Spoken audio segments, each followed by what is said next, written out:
ಓಂ ನಮೋ ಭಗವತೆ ಮುಖ್ಯಂ ವಾಸುದೇವಾಯ ಧೀಮಹಿ ಪ್ರದ್ಯುಮ್ನಾಯ ನಿರುದ್ಧಾಯ ನಮಃ ಸಂಕರ್ಷಣಾಯ ಚ ಇತಿ ಮೂರ್ತ್ಯಭಿಧಾನೇನ ಮಂತ್ರಮೂರ್ತಿರಮೂರ್ತಿಕಂ ಯಜತೆ ಯಜ್ಞಪುರುಷಂ ಸಸಮ್ಯಕ್ ದರ್ಶನಃ ಪುಮಾನ್ ನಾರಾಯಣಂ ಸುರಗುರುಂ ಜಗದೇಕನಾಥಂ ಭಕ್ತಪ್ರಿಯಂ ಸಕಲಲೋಕನಮಸ್ಕೃತಂ ಚ त्रैगुण्यवर्जितमजं विभुमाद्यमीशं वन्दे भवग्नं अमरासुरसिद्धवन्द्यम् अभ्रमं भङ्गरहितम् अयं विमलं सदा आनन्दतीर्थमतुलं भजे तापत्रयावहम् बुद्धिर्बलं यशोधैर्यं निर्भयत्वमरोगता अजाड्यं वाक्पटुत्वं च हनुमत्स्मरणात् भवेत् वेदान्तवेद्यं सकलागमनं दयासुधासिन्धुवनन्तरूपं श्रीयाज्ञवल्क्यं परिपूर्णं श्रीमद्गुरुं नित्यमहं नमामि श्रीशाङ्घ्रिलीन मनसे यति धर्मरताय च महद्वार्याय प्रवे नमो वैराग्यशालिने तपस्वाध्याय शुश्रूषा पूजातन्मुनि विवेकमिष्टदं वन्दे परिविराट्चक्रवर्तिनम् ಪವಿತ್ರವಾದ ದೇವರ ಸನ್ನಿಧಾನದಲ್ಲಿ ಎರಡನೇ ದಿವಸದ ಜ್ಞಾನಯಜ್ಞಕ್ಕಾಗಿ ನಾವು ಸೇರಿದ್ದೇವೆ. ನಿನ್ನೆಯ ದಿವಸ ಜೀವನ ಸ್ವರೂಪ, ಜೀವನ ಏನು ತಪ್ಪು ಮಾಡ್ತಾನೆ, ಯಾವುದರಿಂದ ತಪ್ಪು ಮಾಡ್ತಾನೆ, ಆ ತಪ್ಪುಗಳನ್ನು ತೊಳೆದುಕೊಳ್ಳುವ ಬಗೆ ನಾಮಸ್ಮರಣೆಯಿಂದ ಅಂತಃಕರಣ ಶುದ್ಧಿ ಆಗ್ತದೆ. ಶುದ್ಧವಾದ ಅಂತಃಕರಣದಲ್ಲಿ ಭಗವಂತನ ರೂಪ ಮೂಡಲಿಕ್ಕೆ ಸಾಧ್ಯ. ಭಗವಂತನ ಸ್ವರೂಪ ಎಂಥದ್ದು ಇತ್ಯಾದಿಗಳ ವಿಚಾರಗಳನ್ನು ನೋಡಿ ಭೀಷ್ಮಾಚಾರ್ಯರ ಬಳಿಯಲ್ಲಿ ಬಂದಂತಹ ಧರ್ಮರಾಜ ಅನೇಕ ಧರ್ಮದ ಉಪದೇಶಗಳನ್ನು ಕೇಳಿದಾಗ ಕೊನೆಗೆ ಧರ್ಮರಾಜ ಕೇಳಿರ್ತಕ್ಕಂಥದ್ದು ಓ ಧರ್ಮ ಸರ್ವಧರ್ಮಾಣ ಭಗವತ ಪರಮೋದ ಕಿಂ ಜಪನ್ ಮುಚ್ಚತೆ ಜಂತು ಜನ್ಮ ಸಂಸಾರ ಬಂಧನ. ಈ ಜನನ ಮರಣರೂಪವಾಗಿರ್ತಕ್ಕಂತಹ ಜನ್ಮ ಸಂಸಾರ ಇದೆ. ಸಂಸಾರ ಅಂದರೆ ಮದುವೆಯಾಗಿರುವಂಥ ಸಂಸಾರ, ಅದನ್ನು ಸಂಸಾರ ಅಂತ. ಶಾಸ್ತ್ರಗಳಲ್ಲಿ ಸಂಸಾರ ಅಂತಂದರೆ ಈ ಹುಟ್ಟು ಸಾವುಗಳನ್ನು ಮತ್ತೆ ಮತ್ತೆ ಜೀವ ಪಡೆದಾಗ ನಮಗೆ ನಮ್ಮ ಸಂಸಾರ ಚಕ್ರ ಅಂತ ಕರೆದಿದ್ದಾರೆ.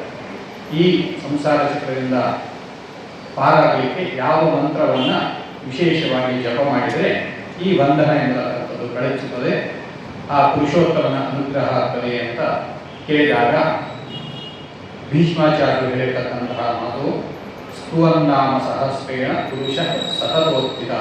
ಅತ್ಯಂತ ಜಾಗೃತನಾಗಿ ಒಳ್ಳೆಯ ಜ್ಞಾನವನ್ನು ಬೆಳೆದು ಜಗತ್ಪ್ರಭುವಾಗಿರ್ತಕ್ಕಂತಹ ಸ್ವಾಮಿಯಾಗಿರ್ತಕ್ಕಂತಹ ಪುರುಷೋತ್ತಮನನ್ನ ಆರಾಧನೆ ಮಾಡಿದರೆ, ಅವನ ನಾಮಸ್ಮರಣೆಯನ್ನ ಮಾಡಿದರೆ ಅದರಿಂದ ಎಲ್ಲ ದುಃಖಗಳು ಕೂಡ ನಾಶ ಆಗ್ತದೆ. ಅದರಿಂದಾಗಿ ಅವನ ಸ್ಮರಣೆಯನ್ನ ಮಾಡಬೇಕು, ಅವನ ಸ್ತೋತ್ರವನ್ನು ಪಠಿಸಬೇಕು ಅಂತ ಹೇಳಿದರು. ಆ ಸ್ತೋತ್ರ ರೂಪವಾಗಿ ಅಂದರೆ ಅವನ ಅನೇಕ ನಾಮಗಳಿವೆ, ಅನೇಕ ರೂಪಗಳಿವೆ.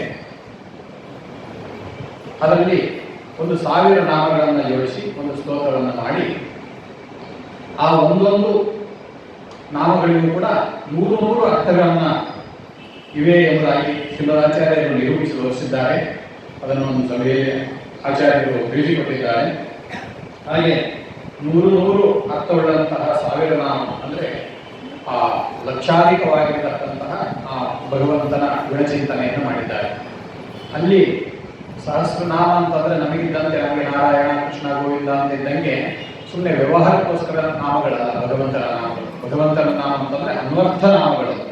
ಒಂದ ಅವನು ಆ ಕಾರ್ಯವನ್ನು ಮಾಡಿದ್ರಿಂದ ಅವನಿಗೆ ಹೆಸರು, ಆ ಹೆಸರು, ಅಥವಾ ಅವನಲ್ಲಿ ಆ ಗುಣಗಳನ್ನು ಹೇಳ್ತಾ ಇದ್ದಾರೆ. ಆನಂದ ಅಂತ ಕರೆದ್ರೆ ಅವನಿಗೆ ಪೂರ್ಣವಾದ ಆನಂದ ಉಳ್ಳವನಾಗಿದ್ದಾನೆ. ಆನಂದ ಬರೀ ಕಲಿಗೋಸ್ಕರ ಆನಂದ ಆನಂದ ಅಂತ ಹೆಸರಿಟ್ಕೊಂಡು ಅವನಲ್ಲಿ ಜೀವನದಲ್ಲಿ ದುಃಖಗಳು. ಶ್ರೀಪತಿ ಸಂಪತ್ ಕುಮಾರ ಅಂತ ಇರ್ತದೆ, ಆದರೆ ಮನೆಯಲ್ಲಿ ಸಮಸ್ಯೆ ಇರ್ತದೆ. ಹೀಗೆ ಅಂದ್ರೆ ಈ ವ್ಯವಹಾರಕ್ಕೋಸ್ಕರ ಕರೆಯುವಂತಹ ನಾಮಗಳಂತೆ ಅವನ ನಾಮಗಳಲ್ಲ. ಅವನ ನಾಮಗಳು ಪೂರ್ಣವಾಗಿ ಅನ್ವರ್ಥಗಳಾಗಿರ್ತವೆ ಮತ್ತು ಅವನ ಗುಣಗಳನ್ನ ಅಲ್ಲಿ ನಿರೂಪಣೆ ಮಾಡ್ತಾರೆ. ಅವನು ಮಾಡಿರ್ತಕ್ಕಂತಹ ಕಾರುಣ್ಯಾದಿ ಗುಣಗಳನ್ನ, ಭಕ್ತರಿಗೆ ಅನುಗ್ರಹ ಮಾಡಿರ್ತಕ್ಕಂಥದ್ದನ್ನು ನಿರೂಪಣೆ ಮಾಡ್ತಾ ಇರ್ತಾರೆ. ಅಂತಹ ನಾಮಗಳ ಸಂಗ್ರಹ ರೂಪವಾದಂತಹ ವಿಷ್ಣು ಸಹಸ್ರನಾಮವನ್ನ ಅನುಗ್ರಹ ಭೀಷ್ಮಾಚಾರ್ಯರಿಗೆ ಸಾಕ್ಷಾತ್ ಕೃಷ್ಣನೇ ನಿಂತು ಧರ್ಮರಾಜನಿಗೆ ಉಪದೇಶ ಮಾಡಿರ್ತಕ್ಕಂಥದ್ದು. ಆ ಭಗವದ್ಗೀತೆಯನ್ನು ರಣಾಂಗಣದಲ್ಲಿ ಅರ್ಜುನನಿಗೆ ಕೃಷ್ಣ ಸಾಕ್ಷಾತ್ ಉಪದೇಶ ಮಾಡಿದರೆ ಎಲ್ಲ ಇದ್ದವರ ಮೇಲೆ ರಣಾಂಗಣದಲ್ಲಿ ಜ್ಞಾನಿಗಳೇ ಸೇರಿರತಕ್ಕಂತಹ ಭಕ್ತರೇ ಸೇರಿರತಕ್ಕಂತಹ ಒಂದು ವೇದಿಕೆಯಲ್ಲಿ ಧರ್ಮರಾಜನಿಗೆ ಕೃಷ್ಣನೇ ಭೀಷ್ಮಾಚಾರ್ಯರಲ್ಲಿ ನಿಂತು ಉಪದೇಶ ಮಾಡಿರತಕ್ಕಂಥ ದಿವ್ಯವಾದ ಮಂತ್ರ ಅದು ವಿಷ್ಣು ಸಹಸ್ರನಾಮ. ವಿಶ್ವಂ ವಿಷ್ಣುರ್ವಶತ್ಕಾರೋ ಭೂತ ಭವ್ಯ ಭವದ್ರಘು ಭೂತಭೂತಭಾವೋ ಭೂತಾತ್ಮ ಭೂತಭಾವನಃ ಅಂತ ಈ ಸ್ತೋತ್ರ ಪ್ರಾರಂಭವಾಗಿ ಶಂಖರುನ್ನಂದಕಿ ಚಕ್ರಿ ಶಾಂಗ್ರಧನ್ವಾಗದಾರ ಪ್ರಧಾಂಗಪಾಣಿರಕ್ಷೋಭ್ಯ ಸರ್ವೋ ಪ್ರಹರಣಾಯ ಓಂ ನಮಃ ಎಂಬುದಾಗಿ ಈ ಕೊನೆಯ ಮಂತ್ರದಿಂದ ವಿಷ್ಣು ಸಹಸ್ರನಾಮ ಸ್ತೋತ್ರ ಮುಗಿಯುತ್ತದೆ. ಕೇವಲ ನಾಮಸ್ಮರಣೆಯನ್ನ ಏನೂ ಗೊತ್ತಿಲ್ಲ ನನಗೆ, ನಾಮ ಸ್ತೋತ್ರ ಹೇಳಿದರೆ ಅದರಿಂದ ಸ್ತೋತ್ರ ಪಾರಾಯಣ ಮಾಡಬೇಕು ಅಂತ ಕೇವಲ ನಾಮಸ್ಮರಣೆ ಮಾಡಿದರೂ ಕೂಡ ಪುಣ್ಯ ಖಂಡಿತ ಇದ್ದೇ ಇದೆ. ಸ್ವಲ್ಪ ಏನಾದರೂ ಅದರ ಬಗ್ಗೆ ಆಸಕ್ತಿ ವಹಿಸಿ ಏನು ಹೇಳ್ತಾ ಇದ್ದಾರೆ, ಕೆಲವು ನಮಗೆ ಪ್ರಸಿದ್ಧವಾದವರು ರಾಮ ಅಂತ ಬರ್ತದೆ, ಕೃಷ್ಣ ಅಂತ ಬರ್ತದೆ, ಭಕ್ತವತ್ಸಲ ಅಂತ ಬರ್ತದೆ, ಈ ಕೃಷ್ಣ ದೇವರನ್ನ ಈ ತರ ಕರೀತಾ ಇದ್ದಾರೆ ಅಂತ ಸ್ವಲ್ಪ ನಮಗೆ ಗೊತ್ತಾಗುವಷ್ಟು ಅರ್ಥಾನುಸಂಧಾನ ಮಾಡಿಕೊಂಡು ಪಾರಾಯಣ ಮಾಡಿದ್ರು ಕೂಡ ಒಳ್ಳೆಯ ಫಲ ಇದೆ. ಅದರಲ್ಲಿ ಪ್ರತಿಯೊಂದು ನಾಮಕ್ಕೂ ಅರ್ಥ ಚಿಂತನೆಯನ್ನು ಮಾಡಿಕೊಂಡು ಏನೆಲ್ಲ ಅದಕ್ಕೆ ಹೇಳ್ಬೋದು, ಭಗವಂತನ ಯಾವ್ಯಾವ ಮಹಿಮೆಗಳನ್ನ ಗುಣಗಳನ್ನ ಈ ಒಂದು ನಾಮಗಳಲ್ಲಿ ಹೇಳ್ತಾ ಇದ್ದಾರೆ ಎಂಬ ತಿಳುವಳಿಕೆಯನ್ನು ಪಡೆದುಕೊಂಡು ಆ ಸ್ತೋತ್ರ ಮಾಡಬೇಕಾದ್ರೆ ಅದನ್ನು ನೆನಪು ಮಾಡಿಕೊಂಡು ಈ ಮಂತ್ರದಿಂದ ಈ ನಾಮಸ್ಮರಣೆಯಿಂದ ಇಷ್ಟು ಭಗವಂತನ ಗುಣವನ್ನ ಅಥವಾ ಈ ಒಂದು ಭಗವಂತ ಕೋರಿರ್ತಕ್ಕಂಥ ಮಹಿಮೆಯನ್ನು ಇದರಲ್ಲಿ ಹೇಳ್ತಾ ಇದ್ದಾರೆ ಎಂಬತಕ್ಕಂತಹ ಅರ್ಥ ಅನುಸಂಧಾನಪೂರ್ವಕವಾಗಿ ಪಾರಾಯಣ ಮಾಡಿದರೆ ಇನ್ನೂ ವಿಶಿಷ್ಟವಾದಂತಹ ಫಲ ಏನು ಫಲಾಧ್ಯಾಯದಲ್ಲಿ ಹೇಳಿದ್ದಾರೆ ಆ ಫಲಾಧ್ಯಾಯದ ಪೂರ್ಣ ಫಲವನ್ನು ಪಡೆಯುವುದಾಗಿದೆ. ರೋಚನಾರ್ಥಂ ಫಲಶ್ರುತಿ ಅಂತ ಬೇರೆ ಬೇರೆ ಮಂತ್ರಗಳನ್ನ ಬೇರೆ ಬೇರೆ ಫಲಗಳನ್ನೆಲ್ಲ ಹೇಳಿದ ಮೇಲೆ ಕೊನೆಗೆ ಇದು ಮಾಡಿದ್ರೆ ಇಂತಹ ಇಂತಹ ಫಲ ಸಿಗ್ತದೆ ಅಂತ ಹೇಳ್ತಾರೆ. ಆ ಎಲ್ಲ ಫಲಗಳ ಮೂಲ ಉದ್ದೇಶ ಭಗವತ್ ಪ್ರೀತಿ ಜನಕವಾಗಿರ್ತಕ್ಕಂಥದ್ದೇ ಆಗಿದೆ. ಆದರೆ ಆಸಕ್ತಿ ಬಂದು ಏನೋ ಒಂದು ಭಗವತ್ ಕಾರ್ಯದಲ್ಲಿ ಅವರು ತೊಡಗಲಿ, ಇಂತಹ ಫಲ ಇದೆ ಅಂತ ಅದು ಮನುಷ್ಯರಿಗೆ ಹೇಳಿದ್ರೆ ಅವಾಗ ಅದರಲ್ಲಿ ಭಗವಂತನ ಪೂಜೆಯಲ್ಲಿ ತೊಡಗುತ್ತಾರೆ ಎಂಬ ಉದ್ದೇಶದಿಂದ ಆ ಪುರಾಣಗಳಲ್ಲಿ ಫಲಶ್ರುತಿಯನ್ನು ಹೇಳಿರ್ತಾರೆ. ಮುಖ್ಯ ಉದ್ದೇಶ ಎಲ್ಲ ಈ ಮಂತ್ರಗಳ ಫಲಶ್ರುತಿಯನ್ನು ಹೇಳುವಂತಹ ಉದ್ದೇಶ ಅದು ಭಗವಂತ ಪ್ರೀತನಾಗಿ ಎಂಬ ಉದ್ದೇಶದಿಂದ ಜನರು ಮಾಡಬೇಕು ಅನ್ನೋದೇ ಮುಖ್ಯವಾದಂತಹ ಸಂಕಲ್ಪ ಆಗಿರಬೇಕು. ಅಂತಹ ಫಲವನ್ನೇ ಅಪೇಕ್ಷೆಗಳನ್ನು ಮಾಡಿಕೊಳ್ಬೇಕು. ಸುಮ್ಮನೆ ಹಂಗೆ ಮಾಡಲ್ಲ ಜನ. ಆದ್ರಿಂದಾಗಿ ನೋಡಿ ಇಂತಹ ಕಾಮಗಳು ಸಿಗ್ತದೆ, ನೀವು ಇಂಥದ್ದು ಬೇಕು ಅಂತಂದ್ರೆ ಇಂತಹ ಪದಗಳನ್ನು ಮಾಡಿ ಅಂತ ಹೀಗೆ ಫಲಶ್ರುತಿಯನ್ನು ಹೇಳಿರ್ತಾರೆ. ಈ ವಿಷ್ಣು ಸಹಸ್ರನಾಮಕ್ಕೂ ಕೂಡ ಫಲಶ್ರುತಿ ಇದೆ. ಅದು ಕೇವಲ ಫಲಶ್ರುತಿ ರೋಚನಾರ್ಥ ಅಲ್ಲ, ಪ್ರತಿಯೊಂದು ಆ ಫಲ ಏನು ಹೇಳಿದ್ದಾರೆ ಅದು ಎಲ್ಲವನ್ನೂ ಕೂಡ ನಾವು ಇತಿಹಾಸದಲ್ಲಿ ಪುರಾಣಗಳಲ್ಲಿ ಅವನು ಮಾಡಿರ್ತಕ್ಕಂತಹ ಅನುಗ್ರಹ ಕರುಣೆಗಳನ್ನು ಸಾಕ್ಷಾತ್ತಾಗಿ ನಡೆದಂತಹ ವಿಚಾರಗಳನ್ನೇ ಫಲಶ್ರುತಿಯನ್ನಾಗಿ ನಿರೂಪಣೆ ಮಾಡಿದ್ದಾರೆ. ಆದ್ದರಿಂದ ಭಗವಂತನ ಚಿಂತನೆಯನ್ನ ಅಂದ್ರೆ ಅವನ ಒಂದೊಂದು ಪದಗಳ ಚಿಂತನೆಯನ್ನ ಅರ್ಥಾನುಸಂಧಾನ ಮಾಡಿಕೊಳ್ಳಿಕ್ಕೆ ಪ್ರಯತ್ನ ಪಟ್ಟರೆ ಒಳ್ಳೆಯದು. ಅದಕ್ಕೋಸ್ಕರ ಕೆಲವು ನಾಮಗಳ ಸ್ಮರಣೆಯನ್ನ ನಾನು ಆ ಅರ್ಥಚಿಂತನೆಯನ್ನು ಮಾಡಲಿಕ್ಕೆ ಪ್ರಯತ್ನ ಪಡ್ತೇನೆ. ಮೊದಲನೇದು ವಿಶ್ವಂ ಅಂತ ಶುರುವಾಗುತ್ತೆ. ವಿಶ್ವರೂಪ ಭಗವಂತ ಅರ್ಜುನನಿಗೆ ಯುದ್ಧದಿಂದ ಪರಾಂಗುಖನಾಗಿದ್ದಾಗ ಯುದ್ಧದಲ್ಲಿ ಅವನನ್ನು ತೊಡಗಿಸ್ತಾ ಆಮೇಲೆ ತಾನೇನು ಅನ್ನೋದನ್ನು ತೊಡಗಿಸೋದಕ್ಕೋಸ್ಕರ ವಿಶ್ವರೂಪವನ್ನು ದರ್ಶನ ಮಾಡಿಸಿದ. ಪವಿತ್ರವಾಗಿರ್ತಕ್ಕಂತಹ ಆ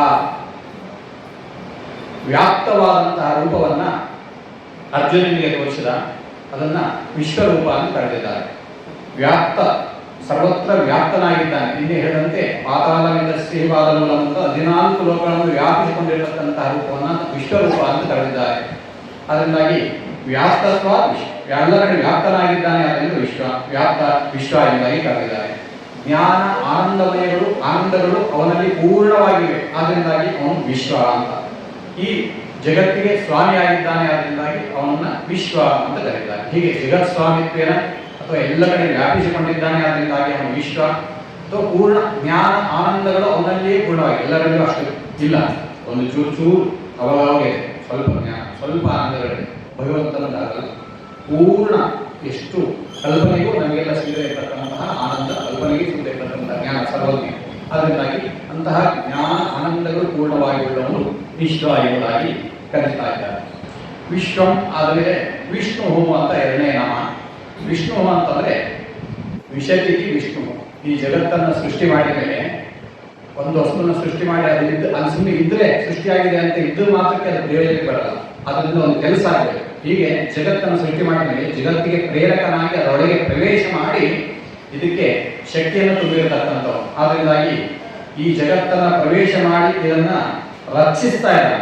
ಸ್ಥಿರವಾಗಿ ನಿಂತು ಸ್ಟೇಬಲ್ ಅಂದ್ರೆ ಅದು ಸೃಷ್ಟಿ ಆದ್ಮೇಲೆ ಅದು ನಿಂತು ಅದು ತನ್ನ ತನ್ನ ಕಾರ್ಯವನ್ನು ತಾನು ಮಾಡಬೇಕು. ಅಂದ್ರೆ ಸೂರ್ಯ ಕಾಲಕ್ಕೆ ಉದಯಿಸಬೇಕು, ಸೂರ್ಯ ಮುಳುಗಬೇಕು, ರಾತ್ರಿ ಜೀವಗಳಿಗೆ ವಿಶ್ರಾಂತಿ ಬೇಕು, ಮತ್ತೆ ಉದಯ ಆಗಬೇಕು.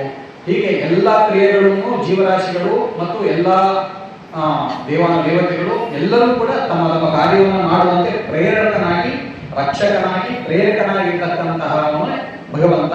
ಅದನ್ನ ವಿಷ್ಣು ಎಂಬತಕ್ಕಂತಹ ನಾನು ಹೇಳ್ತಾ ಇದ್ದೇನೆ. ಇನ್ನು ವಶತ್ಕಾರ ಅಂತ ನಂತರದ ವಶತ್ಕಾರ ಅಂತಂದ್ರೆ ಇಂದ್ರಿಯ, ಐದು ಇಂದ್ರಿಯಗಳಿವೆ ನಮ್ಮಲ್ಲಿ. ಕಿವಿ, ಕಣ್ಣು, ಮೂಗು, ಬಾಯಿ, ನಾಲಿಗೆ. 5 ಇಂದ್ರಿಯಗಳ ಜೊತೆಗೆ ಮನಸ್ಸು ಎಂಬತಕ್ಕಂಥದ್ದು 6ನೇ ಇಂದ್ರಿಯ. ಈ 6 ಇಂದ್ರಿಯಗಳನ್ನ ಪ್ರೇರಣೆ ಮಾಡಿ ಆ ಇಂದ್ರಿಯಗಳಿಂದ ಆಗತಕ್ಕಂಥ ಕೆಲಸಗಳನ್ನು ಮಾಡಿಸ್ತಾ ಇದ್ದಾನೆ. ಆದ್ರಿಂದಾಗಿ ಅವನು ವಶತ್ಕಾರ ಅಂತ ಕರೆದಿದ್ದಾರೆ. ಹೀಗೆ ಇಂದ್ರಿಯ ಪ್ರೇರಕನಾಗಿರುವುದರಿಂದ ವಶತ್ಕಾರ. ಅಷ್ಟೇ ಅಲ್ಲ, ಲೋಕದಲ್ಲಿ ಕೆಲವು ವಿಶೇಷ ಗುಣಗಳಿವೆಲ್ಲ, ಆ ಗುಣಗಳು ಅವನಲ್ಲಿ ಪೂರ್ಣವಾಗಿವೆ. ಇಲ್ಲಿ ಜಗತ್ತಲ್ಲಿ ಯಾರ್ಯಾರಲ್ಲಿ ಆ ಗುಣಗಳು ಕಾಣ್ತಾ ಇವೆ ಅದನ್ನೆಲ್ಲವನ್ನು ಅವರಿಗೆ ಅದನ್ನು ವಿಶೇಷವಾಗಿ ಅನುಗ್ರಹ ಮಾಡಿದ್ದಾನೆ. ಆದ್ರಿಂದಾಗಿ ಅವನು ವಶತ್ಕಾರ ಅಂತ ಆಗಿದ್ದಾನೆ. ಏನು ಅದು ಅಂತಂದ್ರೆ ಅವನಲ್ಲಿ ಈ ಪ್ರಸಿದ್ಧವಾದಂತಹ ಅವಶ್ಯವಾಗಿ ಬೇಕಾಗಿರತಕ್ಕಂತಹ ಜಗಚ್ಚಕ್ರನಲ್ಲಿ ಬೇಕಾಗಿರತಕ್ಕಂತಹ ಈ ಗುಣಗಳು ಪ್ರಭುತ್ವ, ಸಾಮರ್ಥ್ಯ, ಯಶಸ್ಸು, ಸೌಂದರ್ಯ, ಜ್ಞಾನ, ಅನುರಾಗ. ಕೆಲವರಲ್ಲಿ ಆ ಒಂದು ಲೀಡರ್ಶಿಪ್, ಪ್ರಭುತ್ವ, ಎಲ್ಲವನ್ನು ನಡೆಸುವಂತಹ ಸಾಮರ್ಥ್ಯ ಇದೆಯಲ್ಲ, ಅದು ಇಡೀ ಜಗತ್ತನ್ನು ನಡೆಸುವಂತಹ ಪ್ರಭುತ್ವ ಭಗವಂತ ಸ್ವಾಮಿ ಇರುವಂತದ್ದು. ತನ್ನಲ್ಲಿರತಕ್ಕಂತಹ ಪ್ರಭುತ್ವವನ್ನು ಕೆಲವು ಜೀವರಾಶಿಗಳಿಗೆ, ಯೋಗ್ಯರಾದಂತಹ ಜೀವರಾಶಿಗಳಿಗೆ ಕೊಟ್ಟು ಜಗತ್ತನ್ನು ನಡೆಸ್ತಾ ಇದ್ದಾನೆ. ಅದೇ ರೀತಿಯಾಗಿ ಒಬ್ಬೊಬ್ಬರಲ್ಲಿ ಒಂದೊಂದು ಟ್ಯಾಲೆಂಟ್, ಸಾಮರ್ಥ್ಯ, ಒಬ್ಬರಿಗೆ ಸಂಗೀತದಲ್ಲಿ, ಒಬ್ಬರಿಗೆ ಇನ್ಯಾವುದೋ ಕಲೆಯಲ್ಲಿ, ಹೀಗೆ ನಾನಾ ರೀತಿಯಾಗಿರ್ತಕ್ಕಂತಹ ಸಾಮರ್ಥ್ಯ ಜೀವರಾಶಿಗಳಲ್ಲಿದೆ. ಎಲ್ಲ ಸಾಮರ್ಥ್ಯ ಇರುವಂಥದ್ದು ಅವನಲ್ಲಿ ಪೂರ್ಣವಾದ ಸಾಮರ್ಥ್ಯ. ಆದರೆ ಅದನ್ನು ಸ್ವಲ್ಪ ಸ್ವಲ್ಪ ಕೆಲವು ಜೀವಗಳಲ್ಲಿ ಕೊಟ್ಟಿದ್ದಾನೆ. ಅಂತಹ ಸಾಮರ್ಥ್ಯ, ಪೂರ್ಣವಾದ ಸಾಮರ್ಥ್ಯ ಉಳ್ಳವನು ಆ ಸಾಮರ್ಥ್ಯವನ್ನು ಜೀವರಾಶಿಗಳಿಗೆ ಅನುಗ್ರಹ ಮಾಡಿರ್ತಕ್ಕಂಥವನು. ಯಶಸ್ಸು, ಕೀರ್ತಿ, ಅವನ ಕೀರ್ತಿ ಅದ್ಭುತವಾಗಿರ್ತಕ್ಕಂಥದ್ದು. ಕೆಲವರಿಗೆ ಅನೇಕ ರೀತಿಯಾಗಿರ್ತಕ್ಕಂಥ ಕೀರ್ತಿಗಳು, ಒಂದು ಪ್ರದೇಶದಲ್ಲಿ ಕೀರ್ತಿ, ಸ್ವಲ್ಪ ರಾಜ್ಯದಲ್ಲಿ ಕೀರ್ತಿ, ದೇಶದಲ್ಲಿ ಕೀರ್ತಿ, ವಿದೇಶಗಳಲ್ಲಿ ಕೀರ್ತಿ, ಹೀಗೆ ಯಶಸ್ಸು ಭಗವಂತನದು ಪೂರ್ಣವಾಗಿರತಕ್ಕಂಥದ್ದು. ಇನ್ನು ಕೆಲವರಿಗೆ ಅವರಿಗೆ ಯೋಗ್ಯತಾನುಸಾರವಾಗಿ ಯಶಸ್ಸನ್ನು ಕೊಡ್ತಾ ಇರ್ತಾನೆ. ಸೌಂದರ್ಯ, ಪೂರ್ಣ ಸುಂದರವಾಗಿರತಕ್ಕಂತಹ ರೂಪ, ದೇವತೆಗಳು ಮೋಹಗೊಂಡಂತಹ ಸುಂದರವಾದ ರೂಪ ಭಗವಂತನದು. ಅಂತಹ ಪೂರ್ಣವಾದ ಸೌಂದರ್ಯ ಅವನಲ್ಲಿದೆ. ಆ ಸೌಂದರ್ಯವನ್ನು ಅನೇಕ ಬದುಕತಕ್ಕಂತಹ ಜೀವರಾಶಿಗಳಿಗೆ ಸ್ವಲ್ಪ ಸ್ವಲ್ಪ ಅನುಗ್ರಹ ಮಾಡಿರ್ತಾನೆ. ಹೀಗೆ ಅವನಲ್ಲಿ ಇದೆ, ಅದನ್ನು ಇನ್ನೊಬ್ಬರಿಗೆ ಕೊಟ್ಟಿದ್ದಾನೆ. ಜ್ಞಾನ, ಪೂರ್ಣ ಜ್ಞಾನ, ಅಜ್ಞಾನದ ಲವಲೇಶವೂ ಇಲ್ಲ. ಅದರಿಂದ ಪೂರ್ಣ ಜ್ಞಾನ ಅಂದರೆ ಅಂತಹ ಜ್ಞಾನವನ್ನು ಅನೇಕ ಭಕ್ತರಿಗೆ ಅನುಗ್ರಹ ಮಾಡಿದ್ದಾನೆ. ಅನುರಾಗ, ಪ್ರೀತಿ, ಎಲ್ಲರನ್ನೂ ಪ್ರೀತಿಯಿಂದ ಕಾಣಬೇಕು. ಯಾಕಂದ್ರೆ ಎಲ್ಲರಿಗೂ ಕೂಡ ಭಗವಂತ ಇದ್ದಾನೆ. ಹೀಗೆ ತಾನು ಎಲ್ಲ ಜೀವರಾಶಿಗಳನ್ನು ಪ್ರೀತಿಯಿಂದ ಕಂಡು ಅವರನ್ನು ಉದ್ಧಾರ ಮಾಡಲಿಕ್ಕೆ ನೋಡ್ತಾ ಇರ್ತಾನೆ. ಯಾರು ಅವನ ಕಡೆ ಮಾಡ್ತಾರೋ ಅವರಿಗೆ ಪ್ರೀತಿಯಿಂದ ಉದ್ಧಾರ ಮಾಡ್ತಾನೆ. ಅದರಂತೆ ತನ್ನ ಪ್ರೀತಿಯನ್ನ ಎಲ್ಲ ಜೀವರಾಶಿಗಳಿಗೂ ಹಂಚಿಬಿಟ್ಟು ಅವರಲ್ಲಿಗೂ ಒಂದಲ್ಲ ಒಂದು ರೀತಿಯಿಂದ ಪ್ರೀತಿ ಬರುವಂತೆ ಮಾಡಿದ್ದಾನೆ. ಆ ಪ್ರೀತಿ ಭಗವಂತನ ಕಡೆ ಮಾಡಿದರೆ ಆಗ ಅದು ಹೆಚ್ಚು ಉಪಯುಕ್ತವಾಗ್ತದೆ. ಹೀಗೆ ಈ 6ಗಳಿಗೂ ಪ್ರಭುವಾಗಿದ್ದುಕೊಂಡು ಎಲ್ಲರಿಗೂ ಹಂಚತಕ್ಕಂತಹ ಸ್ವಾಮಿಯಾಗಿದ್ದಾನೆ. ಅದರಿಂದ ಅವನ್ನ ವಶತ್ಕಾರ ಅಂತ ಕರೆದಿದ್ದಾರೆ. ಭೂತ ಭವ್ಯ ಭುವತ್ ಪ್ರಭು ಅಂತ ನಂತರದ ನಾಮ.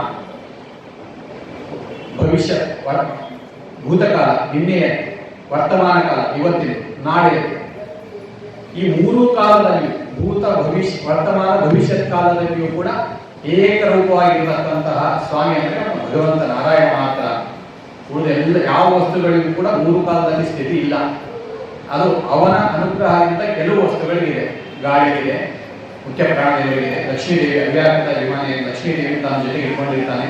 ಹೀಗೆ ಅವನ ಕರುಣೆಯಿಂದ 3 ಕಾಲದಲ್ಲಿರುವಂತಹ ಕೆಲವು ವಸ್ತುಗಳಿವೆ. ಆದರೆ ಅದಕ್ಕೂ ಕೂಡ ಅವನು ಸ್ವಾಮಿ. ಅದರಿಂದ 3 ಕಾಲದಲ್ಲಿರತಕ್ಕಂತಹ ಒಂದು ವ್ಯಕ್ತಿ ಅಂತಂದ್ರೆ ಅದು ಸ್ವಾಮಿ ಮಾತ್ರ, ಭಗವಂತ ಮಾತ್ರ. ಅದರಿಂದಾಗಿ ಅವನು ಭೂತ ಭವ್ಯ ಭಗವಂತ, 3 ಕಾಲಕ್ಕೂ ಪ್ರಭು ಸ್ವಾಮಿಯಾಗಿರ್ತಕ್ಕಂಥವನು ಭಗವಂತ ಅಂತ.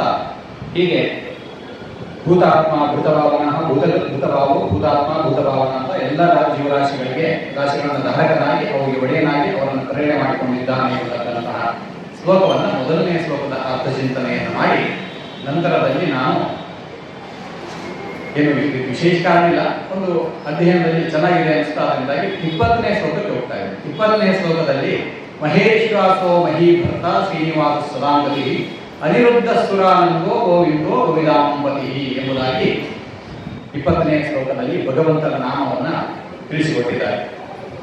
ಅಲ್ಲಿ ಮೊದಲನೇ ನಾಮ ಮಹೇಶ್ವಾಸ ಅಂತ ಇದೆ.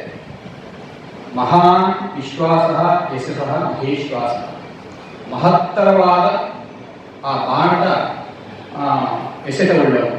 ಅವನ ಬಾಣ ಬಿಟ್ಟರೆ ಅದು ಸಾಮಾನ್ಯ ಆಗಿರಲ್ಲ.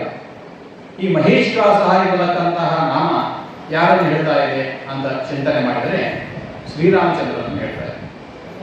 ಅವನ ಬಾಣ ಪ್ರಯೋಗ ಅಂತ ಮಹತ್ತರವಾದ, ಅವನ ಬಾಣ ಹೊಡೆದಕ್ಕೆ ಯಾರು ನಿಲ್ಲಲಿಕ್ಕೆ ಸಾಧ್ಯ ಇಲ್ಲ.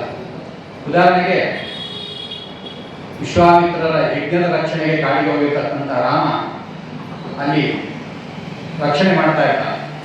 ಮಾರೀಚ ಮುಂತಾದವರು ಬಂದು ಆ ಯಜ್ಞಕ್ಕೆ ತೊಂದರೆ ಕೊಡ್ತಾ ಇರಬೇಕಾದ್ರೆ ಆ ಮಾರೀಚನಿಗೆ ಬಾಣ ಪ್ರಯೋಗ ಮಾಡಿದರೆ, ಎಲ್ಲೋ ನಿಂತು ಬಾಣ ಪ್ರಯೋಗ ಮಾಡಿದರೆ ಮಾರೀಚ ಆ ಬಾಣ ಪ್ರಯೋಗಕ್ಕೆ ಒಳಗಾಗಿ 100 ಯೋಜನೆ ದೂರ ಹೋಗಿ ಬಿದ್ದು ಸಮುದ್ರದಲ್ಲಿ ಬಿದ್ದು ಸತ್ತೋದ. ಹೀಗೆ ಒಂದು ಪೆಟ್ಟು ರಾಮಚಂದ್ರನಿಗೆ ಬಿದ್ದರೆ ಅದು ತುಂಬಾ ಅವನು ತಿಂದಿರ್ತಾನೆ. ಅಂತಹ ಮಹತ್ತರವಾದಂತಹ ಬಾಣದ ಪ್ರಯೋಗವುಳ್ಳಂಥವನ್ನ ಮಹೇಶ್ವಾಸ ಅಂತ ಕರೆದಿದ್ದಾರೆ. ಇನ್ನೊಂದು ದೃಷ್ಟಾಂತ ಅಂತ ನೋಡೋದಾದ್ರೆ, ಸುಗ್ರೀವನಿಗೆ ರಾವಣನ ಬಲದ ಪರಿಚಯ ಇತ್ತು. ರಾಮ ಸ್ನೇಹಿತನಾದಾಗ ರಾಮನಿಗೆ ರಾವಣನಷ್ಟು ಬಲ ಇದೆಯಾ ಅಂತ ಒಂದು ಸ್ವಲ್ಪ ಸಂಶಯ ಇತ್ತು. ಅದನ್ನ ಸಂಶಯ ನಿವಾರಣೆ ಮಾಡೋದಕ್ಕೋಸ್ಕರ ಅವಧ್ಯತ್ವವನ್ನು ಪಡೆದಂತ ಈ ತಾಳಮರಗಳು ನಿಂತಿದ್ದು ಬ್ರಹ್ಮದೇವರಿಂದ ಗೌರವವನ್ನು ಪಡೆದುಕೊಂಡು ಅವಧ್ಯತ್ವವನ್ನು ಪಡೆದರು. ಯಾರ್ಯಾರೋ ಅವಧ್ಯತ್ವವನ್ನು ತಪಸ್ಸು ಮಾಡಿ ಕೇಳಿದಾಗ ಬ್ರಹ್ಮಾದಿ ಮುಂತಾದ ದೇವತೆಗಳು ಅನುಗ್ರಹ ಮಾಡಿಬಿಡ್ತಾರೆ, ಬ್ರಹ್ಮದೇವರು ರುದ್ರದೇವರು. ಆದರೆ ಅದನ್ನು ಮೀರ್ತಕ್ಕಂಥವನು ಭಗವಂತ ಮಾತ್ರ. ಅಂದ್ರೆ ಸಣ್ಣವರು ಕೊಟ್ಟಂತ ವರವನ್ನ ದೊಡ್ಡವರು ಮೀರ್ಬೋದು, ದೊಡ್ಡವರು ಕೊಟ್ಟ ವರವನ್ನ ಸಣ್ಣವರು ಮೀರಲಿಕ್ಕೆ ಸಾಧ್ಯ. ಅದರಿಂದ ಬ್ರಹ್ಮದೇವರು ಅನಿವಾರ್ಯವಾಗಿ ಅನೇಕರಿಗೆ ಕೊಟ್ಟಿರ್ತಾರೆ, ಅದನ್ನ ಭಗವಂತ ಮಾತ್ರ ಅವರೆಲ್ಲವನ್ನು ಕೂಡ ಛೇದನೆ ಮಾಡ್ಕೊಂಡು ಹೋಗ್ತಾರೆ. ಹೀಗೆ ಅಯೋಗ್ಯರು ಅವಧ್ಯತ್ವವನ್ನು ಪರವನ್ನು ಪಡೆದಿದ್ರು, ಅವರು ತಾಳಮರಗಳಾಗಿ ನಿಂತಿದ್ರು ಅನೇಕ ವರ್ಷಗಳಿಂದ. ಸುಗ್ರೀವ ಎಲ್ಲೋ ನಿಂತಹ ರಾಮಚಂದ್ರ ಸುಗ್ರೀವನ ಜೊತೆಗೆ ನಿಂತವನು ಆ ಅವಧ್ಯತ್ವವನ್ನು ಪಡೆದಂತಹ ತಾಳಮರಗಳಿಗೆ ಒಂದು ಬಾಣ ಬಿಟ್ಟರೆ ಅಷ್ಟು 7 ತಾಳಮರಗಳು ಛಿದ್ರವಾಗಿ ಸುಟ್ಟೋಗಿ ಭಸ್ಮವಾಗಿ ಪಾತಾಳದಲ್ಲಿರತಕ್ಕಂತಹ ಅವರ ಸಂತಾನದ ಅಸುರರ ಅನೇಕರಿದ್ದರು, ಅವನ್ನೆಲ್ಲರನ್ನೂ ಕೂಡ ಸಂಹಾರ ಮಾಡಿದ್ರು ಆ ಬಾಣ. ಹೀಗೆ ಮಹತ್ತರವಾದ ಬಾಣಪ್ರಯೋಗವುಳ್ಳಂತಹವನ್ನ ಮಹೇಶ್ವಾಸ ಅಂತ ಕರೆದಿದ್ದಾರೆ. ಅದನ್ನ ಈ ನಾಮ ವಿಷ್ಣು ಸಹಸ್ರನಾಮದಲ್ಲಿ ಬರತಕ್ಕಂಥ ಮಹೇಶ್ವಾಸ ಎಂಬತಕ್ಕಂಥ ನಾಮ ಶ್ರೀರಾಮಚಂದ್ರನ ಗುಣಗಾನ ಮಾಡ್ತಾ ಇದ್ದೇವೆ. ನಂತರದ ನಾಮ ಮಹೀಭರ್ತ. ಮಹಿ ಅಂದ್ರೆ ಭೂಮಿ, ಭರ್ತ ಅಂದ್ರೆ ಒಡೆಯ. ಭೂಮಿಯನ್ನು ಧಾರಣೆ ಮಾಡಿರ್ತಕ್ಕಂಥವನು, ಭೂಮಿಯನ್ನು ಧರಿಸಿರ್ತಕ್ಕಂಥವನು. ಭೂಮಿಯನ್ನ 2 ಸಲ ಭೂಮಿ ಧಾರಕನಾಗಿದ್ದಾನೆ. ಒಂದು ಸೃಷ್ಟಿ ಆದ ಕೂಡಲೇ ಭೂಮಿ ಆ ಗಣವದ ಸಮುದ್ರದಲ್ಲಿ ಮುಳುಗ್ತಾ ಇತ್ತು. ಸೃಷ್ಟಿಯಾಗಿ ಸಮುದ್ರದಲ್ಲಿತ್ತು, ಅದು ಮುಳುಗ್ತಾ ಇತ್ತು. ಮುಳುಗ್ತಾ ಇರತಕ್ಕಂತಹ ಭೂಮಿಯನ್ನ ಶ್ವೇತವರಾಹ ರೂಪದಿಂದ ವರಾಹ ರೂಪವನ್ನು ಕಾಡಿ ಅದನ್ನ ಕೋರೆ ಹಳ್ಳಿಯಲ್ಲಿ ಭೂಮಿಯನ್ನ ಎತ್ತಿ ಹಿಡಿದ ಮೇಲೆ ತಂದು ಮತ್ತೆ ಆ ಒಂದು ಜಾಗದಲ್ಲಿ ಕೂಡಿಸಿದ. ಅನಂತರದಲ್ಲಿ ಇನ್ನೊಮ್ಮೆ ಭೂಮಿಯ ರಕ್ಷಣೆ ಆದ ಮೇಲೆ ಮತ್ತೆ ಅನೇಕ ರಾಕ್ಷಸರು ಜನ್ಮ ಆಯಿತು. ಅದರಲ್ಲಿ ಹಿರಣ್ಯಕಶಿಪುವಿನ ಅಣ್ಣ ಹಿರಣ್ಯಾಕ್ಷ ಇದ್ದ. ಅವನು ಈ ಭೂಮಿಯನ್ನು ಕದ್ದುಕೊಂಡು ಹೊರಟಿದ್ದ. ಈಗಲೂ ಭೂಮಿ ಕದಿಯೋರಿದ್ದಾರೆ, ಆದರೆ ಒಂದೊಂದು ಸ್ವಲ್ಪ ಜಾಗಗಳಿದ್ದಾರೆ. ಆದರೆ ಅವನು ಎಂತ ಇವ್ರಿಗೆಲ್ಲ ನಾಯಕ, ಏನಂದ್ರೆ ಇಡೀ ಭೂಮಂಡಲವನ್ನೇ ಕರ್ಕೊಂಡು ಹೋಗ್ತಾ ಇದ್ದ. ಅದನ್ನ ನೋಡಿ ಭಗವಂತ ನೀಲವರಾಹ ರೂಪವನ್ನು ತಾಡಿ ಅವನನ್ನು ಸಂಹಾರ ಮಾಡಿ ಭೂಮಿಯನ್ನು ತಂದು ಆ ಕಕ್ಷೆಯಲ್ಲಿ ಮತ್ತೆ ಕೂಡಿಸಿದ. ಹೀಗೆ ಮಹೀಭರ್ತ, ಭೂಮಿಯನ್ನು ಧಾರಣೆ ಮಾಡಿರ್ತಕ್ಕಂಥವನು, ಧರಿಸಿರ್ತಕ್ಕಂಥವನು, ರಕ್ಷಣೆ ಮಾಡಿರ್ತಕ್ಕಂಥವನು ಎಂಬತಕ್ಕಂತಹ ನಾಮ ಮಹೀಭರ್ತ ಎಂಬತಕ್ಕಂಥದ್ದು ಹೇಳ್ತಾ ಇದೆ. ಅದೇ ರೀತಿಯಾಗಿ ಮಹಿ ಅಂದ್ರೆ ಲಕ್ಷ್ಮೀದೇವಿ, ಭೂದೇವಿ, ಸಮುದ್ರ ವಸನೆಯ ದೇವಿ, ಪರ್ವತ ಸ್ಥಾನಮಂಡಿ ದೇವಿ, ವಿಷ್ಣು ಪತ್ನಿ ನಮಸ್ತುಭ್ಯಂ ಪಾದಸ್ಪರ್ಶಂ ಕ್ಷಮಸ್ವಮಿ ಅಂತ ನಾವು ಸ್ತೋತ್ರ ಮಾಡ್ತೇವೆ ಭೂದೇವಿಯನ್ನು ಕುರಿತು. ಹಾಗೆ ವಿಷ್ಣು ಪತ್ನಿ ಅಂತ ಹೇಳ್ತಕ್ಕಂಥ ಭೂದೇವಿಗೆ ಭರ್ತ, ಗಂಡನಾಗಿರ್ತಕ್ಕಂಥವನು ಮಹೀಭರ್ತ ಅಂತ. ಹೀಗೆ 2 ಸಲ ಭೂಮಿಯನ್ನು ಧಾರಣೆ ಮಾಡಿರ್ತಕ್ಕಂಥವನು, ಅನಂತರದಲ್ಲಿ ಭೂದೇವಿಗೆ ಪ್ರತಿಯಾಗಿರ್ತಕ್ಕಂಥವನು ಅಂತ ಈ ನಾಮದಿಂದ ಚಿಂತನೆ ಮಾಡಬಹುದು. ಇಲ್ಲೊಂದು ಸಣ್ಣ ಪ್ರಶ್ನೆ ಬರ್ತದೆ. ಭೂಮಿಯಲ್ಲಿ ನಾವು ಸಮುದ್ರವನ್ನು ನೋಡ್ತೀವಿ, ಆದರೆ ಸಮುದ್ರದಲ್ಲಿ ಮುಳುಗ್ತಾ ಇತ್ತು ಭೂಮಿ ಅಂತ ಹೇಳೋದು ಯಾಕೋ ವಿರುದ್ಧವಾಗಿ ಕಾಣ್ತಾ ಇದೆಯಲ್ಲ ಅಂತ ಒಂದು ಚಿಂತನೆ, ಒಂದು ಪ್ರಶ್ನೆ ಸಾಮಾನ್ಯ ಜನರಿಗೆ ಬರಬಹುದು. ಅದಕ್ಕೆ ಉತ್ತರ ವ್ಯಾಖ್ಯಾನಕಾರರಿಗೆ ಹೇಳ್ತಾರೆ, ನಾವು ನೋಡ್ತಕ್ಕಂಥ ಸಮುದ್ರ ಮಾತ್ರ ಸಮುದ್ರ ಅಲ್ಲ, ಇದು 7 ಲಕ್ಷ ಯೋಜನ ಎಷ್ಟೋ ಇರ್ತಕ್ಕಂಥ ಭೂಮಂಡಲ. ಆದರೆ 50 ಕೋಟಿ ವಿಸ್ತೀರ್ಣವಾಗಿರ್ತಕ್ಕಂಥದ್ದು, 25 ಕೋಟಿ ಆಳವಾಗಿರ್ತಕ್ಕಂತಹ ಘನೋದಕ ಸಮುದ್ರ ದೊಡ್ಡದಿದೆ. ನಮಗೆ ಕಲ್ಪನೆಗೂ ಸಿಗದೆ ಇರತಕ್ಕಂಥ ವಿಶಾಲವಾದಂತಹ ದೊಡ್ಡ ಘನೋದಕ ಸಮುದ್ರ ಇದೆ. ಅದರಲ್ಲಿ ಒಂದು ಇದರಲ್ಲಿ ಸ್ಥಾಪಿತವಾಗಿದೆ ಭೂಮಂಡಲ. ಆದ್ದರಿಂದ ಅದರ ಒಳಗೆ ಇರತಕ್ಕಂಥ ಬೇರೆ ಬೇರೆ ವ್ಯವಸ್ಥೆಯಲ್ಲಿ ಇರತಕ್ಕಂಥ ಈ ಸಮುದ್ರಗಳು ಸೀಮಿತವಾದಂತಹ ಸಮುದ್ರಗಳು. ಇದೇ ನಮಗೆ ವಿಶಾಲವಾಗಿ ಕಾಣುತ್ತದೆ, ಇದಕ್ಕಿಂತೂ ವಿಶಾಲವಾದಂತಹ ಸಮುದ್ರ ಒಂದಿದೆ, ಅದರಲ್ಲಿ ಈ ಭೂಮಂಡಲ ಇದೆ. ಆ ಭೂಮಂಡಲದಲ್ಲಿ ಮತ್ತೆ ಬೇರೆ ಬೇರೆ ಈ ನೀರು ಭೂಭಾಗ, ಭೂಮಿ, ಜಲಭಾಗ ಬೇರೆ. ಅದರಿಂದಾಗಿ ನೀರಿನಲ್ಲಿ ಭೂಮಿ ಇದೆ ಎಂಬತಕ್ಕಂತಹ ಅರ್ಥ ನಮ್ಮ ಶಾಸ್ತ್ರಗಳು ಹೇಳ್ತಕ್ಕಂಥದ್ದು ಈ ಹಿನ್ನೆಲೆಯಲ್ಲಿ. ಶ್ರೀನಿವಾಸ ಅನ್ನೋದು ನಂತರ ಮಹಿ ಬರ್ತಾ ಆದ್ಮೇಲೆ ಶ್ರೀನಿವಾಸ ಎಂಬತಕ್ಕಂಥ ಇದೆ. ಇದು ಪ್ರಸಿದ್ಧವಾಗಿರ್ತಕ್ಕಂಥದ್ದು, ಎಲ್ಲರಿಗೂ ಕೂಡ ಸುಲಭವಾಗಿ ಅನುಸಂಧಾನಕ್ಕೆ ಬರುವಂಥದ್ದು. ಶ್ರೀ ಅಂದರೆ ಲಕ್ಷ್ಮೀದೇವಿ, ಅವನಿಗೆ ವಾಸವನ್ನು ಪಟ್ಟಿರ್ತಕ್ಕಂಥವನು ಲಕ್ಷ್ಮೀಪತಿ ಎಂಬುದಾಗಿ ಅರ್ಥ. ಲಕ್ಷ್ಮಿ ಶ್ರೀ ಅಂತಂದರೆ ಲಕ್ಷ್ಮಿಗೆ ಸ್ವಾಮಿಯಾಗಿದ್ದಾನೆ, ಶ್ರೀ ಅಂದರೆ ಸಂಪತ್ತಿಗೆ ಸ್ವಾಮಿಯಾಗಿದ್ದಾನೆ, ಶ್ರೀ ಅಂದರೆ ಜ್ಞಾನಕ್ಕೆ ಸ್ವಾಮಿಯಾಗಿದ್ದಾನೆ. ಹೀಗೆ ಲಕ್ಷ್ಮೀದೇವಿ ಜ್ಞಾನಾಭಿಮಾನಿಯೂ ಹೌದು. ಅದರಿಂದಾಗಿ ಅಂತಹ ಅವರಿಗೆ ಆಶ್ರಯನಾಗಿರ್ತಕ್ಕಂಥವನು ಭಗವಂತ. ಅದರಿಂದಾಗಿ ಅವನು ಶ್ರೀನಿವಾಸ ಅಂತ ಕರೆದಿದ್ದಾರೆ ಅಂತ ಪ್ರಸಿದ್ಧವಾದಂಥ ನಾಮ. ಅನಂತರದಲ್ಲಿ ಶ್ರೀನಿವಾಸ ಸದಾಂಗತಿ, ಸಜ್ಜನರಿಗೆ ಆಶ್ರಯವನ್ನು ಕೊಡುವವನು ಎಂಬತಕ್ಕಂಥ ಅರ್ಥ ಇದೆ. ಜ್ಞಾನಿಗಳಿಗೆ, ಬ್ರಹ್ಮಾದಿ ಜ್ಞಾನಿಗಳಿಗೆ ಅಲ್ಲಿಂದ ಆರಂಭಿಸಿ ಎಲ್ಲ ಸಜ್ಜನರಿಗೂ ಕೂಡ ವಿಶೇಷವಾಗಿ ಆಶ್ರಯವನ್ನು ಕೊಟ್ಟು ರಕ್ಷಣೆ ಮಾಡ್ತಾ ಇದ್ದಾನೆ. ನಮಗೆ ಪುರಾಣ ಇತಿಹಾಸಗಳಲ್ಲಿ ನೋಡೋದಾದರೆ ಅನೇಕ ಸಂದರ್ಭಗಳಲ್ಲಿ ತನ್ನ ಭಕ್ತರಾಗಿರ್ತಕ್ಕಂಥವರು ಯಾರು ಲೋಕಕ್ಕೆ ಉಪಕಾರಿಯಾಗಿದ್ದಾರೋ ಅವರೆಲ್ಲರೂ ಕೂಡ ಸಜ್ಜನರು. ಅಂತಹ ಸಜ್ಜನರನ್ನ ಕಾಪಾಡಿದ್ದನ್ನು ನಾವು ನೋಡಬಹುದಾಗಿದೆ. ಒಂದು ಸಂದರ್ಭ, ಪಾಂಡವರು ಕಾಡಿನಲ್ಲಿದ್ದಾರೆ. ಕಾಡಿನಲ್ಲಿ ಋಷಿಮುನಿಗಳೆಲ್ಲ ಬರ್ತಾ ಇದ್ದಾರೆ. ಪಾಂಡವರು ಬಂದಿದ್ದಾರೆ ಅಂದರೆ ಇವರೊಂದು ಆಶ್ರಮ ಮಾಡಿಕೊಂಡಿದ್ದಾರೆ. ಅಲ್ಲಿಗೆ ಅನೇಕ ಋಷಿಗಳು ಬರ್ತಾ ಇದ್ದಾರೆ. ಬಂದಾಗ ಅವರಿಗೆಲ್ಲ ಅನ್ನದಾನ ಮಾಡ್ತಾ ಇದ್ದಾರೆ. ಅನ್ನದಾನ ಮಾಡಿ ಮಾಡಿ ಇದು ಪ್ರಸಿದ್ಧ ಆಯಿತು. ಕಾಡಿನಲ್ಲಿದ್ದರೂ ಕೂಡ ಪಾಂಡವರು ಅನ್ನದಾನ ಮಾಡ್ತಾ ಇದ್ದಾರೆ ಅಂತ ಕೀರ್ತಿ ಬಂತು ಪಾಂಡವರಿಗೆ. ಪಾಂಡವರ ಕೀರ್ತಿ ಎಲ್ಲ ಕಡೆ ಆಯಿತು. ಅದು ದುರ್ಯೋಧನ ಕಿವಿಗೂ ಬಿತ್ತು. ಅಂದ್ರೆ ಕಾಡಿನಲ್ಲಿದ್ದರೂ ಕೂಡ ಪಾಂಡವರು ಒಳ್ಳೆಯ ಹೆಸರನ್ನು ಮಾಡ್ತಿದ್ದಾರೆ, ಪ್ರಜೆಗಳಿಗೆ ಹತ್ರ ಆಗ್ತಾ ಇದ್ದಾರೆ ಸುದ್ದಿ ಗೊತ್ತಾದ ಕೂಡಲೇ ದುರ್ಯೋಧನ ಒಂದು ಕೆಟ್ಟ ಆಲೋಚನೆ ಮಾಡಿದ. ದುರ್ವಾಸವನ್ನು ಕರೆಸಿದ್ದಾರೆ. ದುರ್ವಾಸರು ಎಲ್ಲ ರೀತಿಯಾಗಿರ್ತಕ್ಕಂಥ ಕಾರ್ಯಗಳನ್ನು ಮಾಡ್ತಾರೆ. ಅದು ಭಗವಂತನ ಮಹಿಮೆಯನ್ನು ಕೊಂಡಾಡಲಿಕ್ಕೂ ಆಗಿರ್ತದೆ ಅದು ಕೊನೆಗೆ. ಹಾಗೆ ದುರ್ವಾಸರು ಬಂದರು. ದುರ್ವಾಸನಿಗೆ ಹೇಳಿದರು, ಏನಾದರೂ ಮಾಡಿ ನೀವು ಪಾಂಡವರಿಗೆ ಅಪಕೀರ್ತಿಯನ್ನು ತರಬೇಕು, ಅವ್ರಿಗೆ ಶಾಪ ಕೊಟ್ಟು ಬರಬೇಕು ಅಂತ ಹೇಳಿದ. ಆಯಿತು ಅಂತ ದುರ್ವಾಸರು ಕಾಡಿಗೆ ಹೋದರೆ ಕಾಡಿನಲ್ಲಿ ಅವತ್ತಿನ ದಿವಸ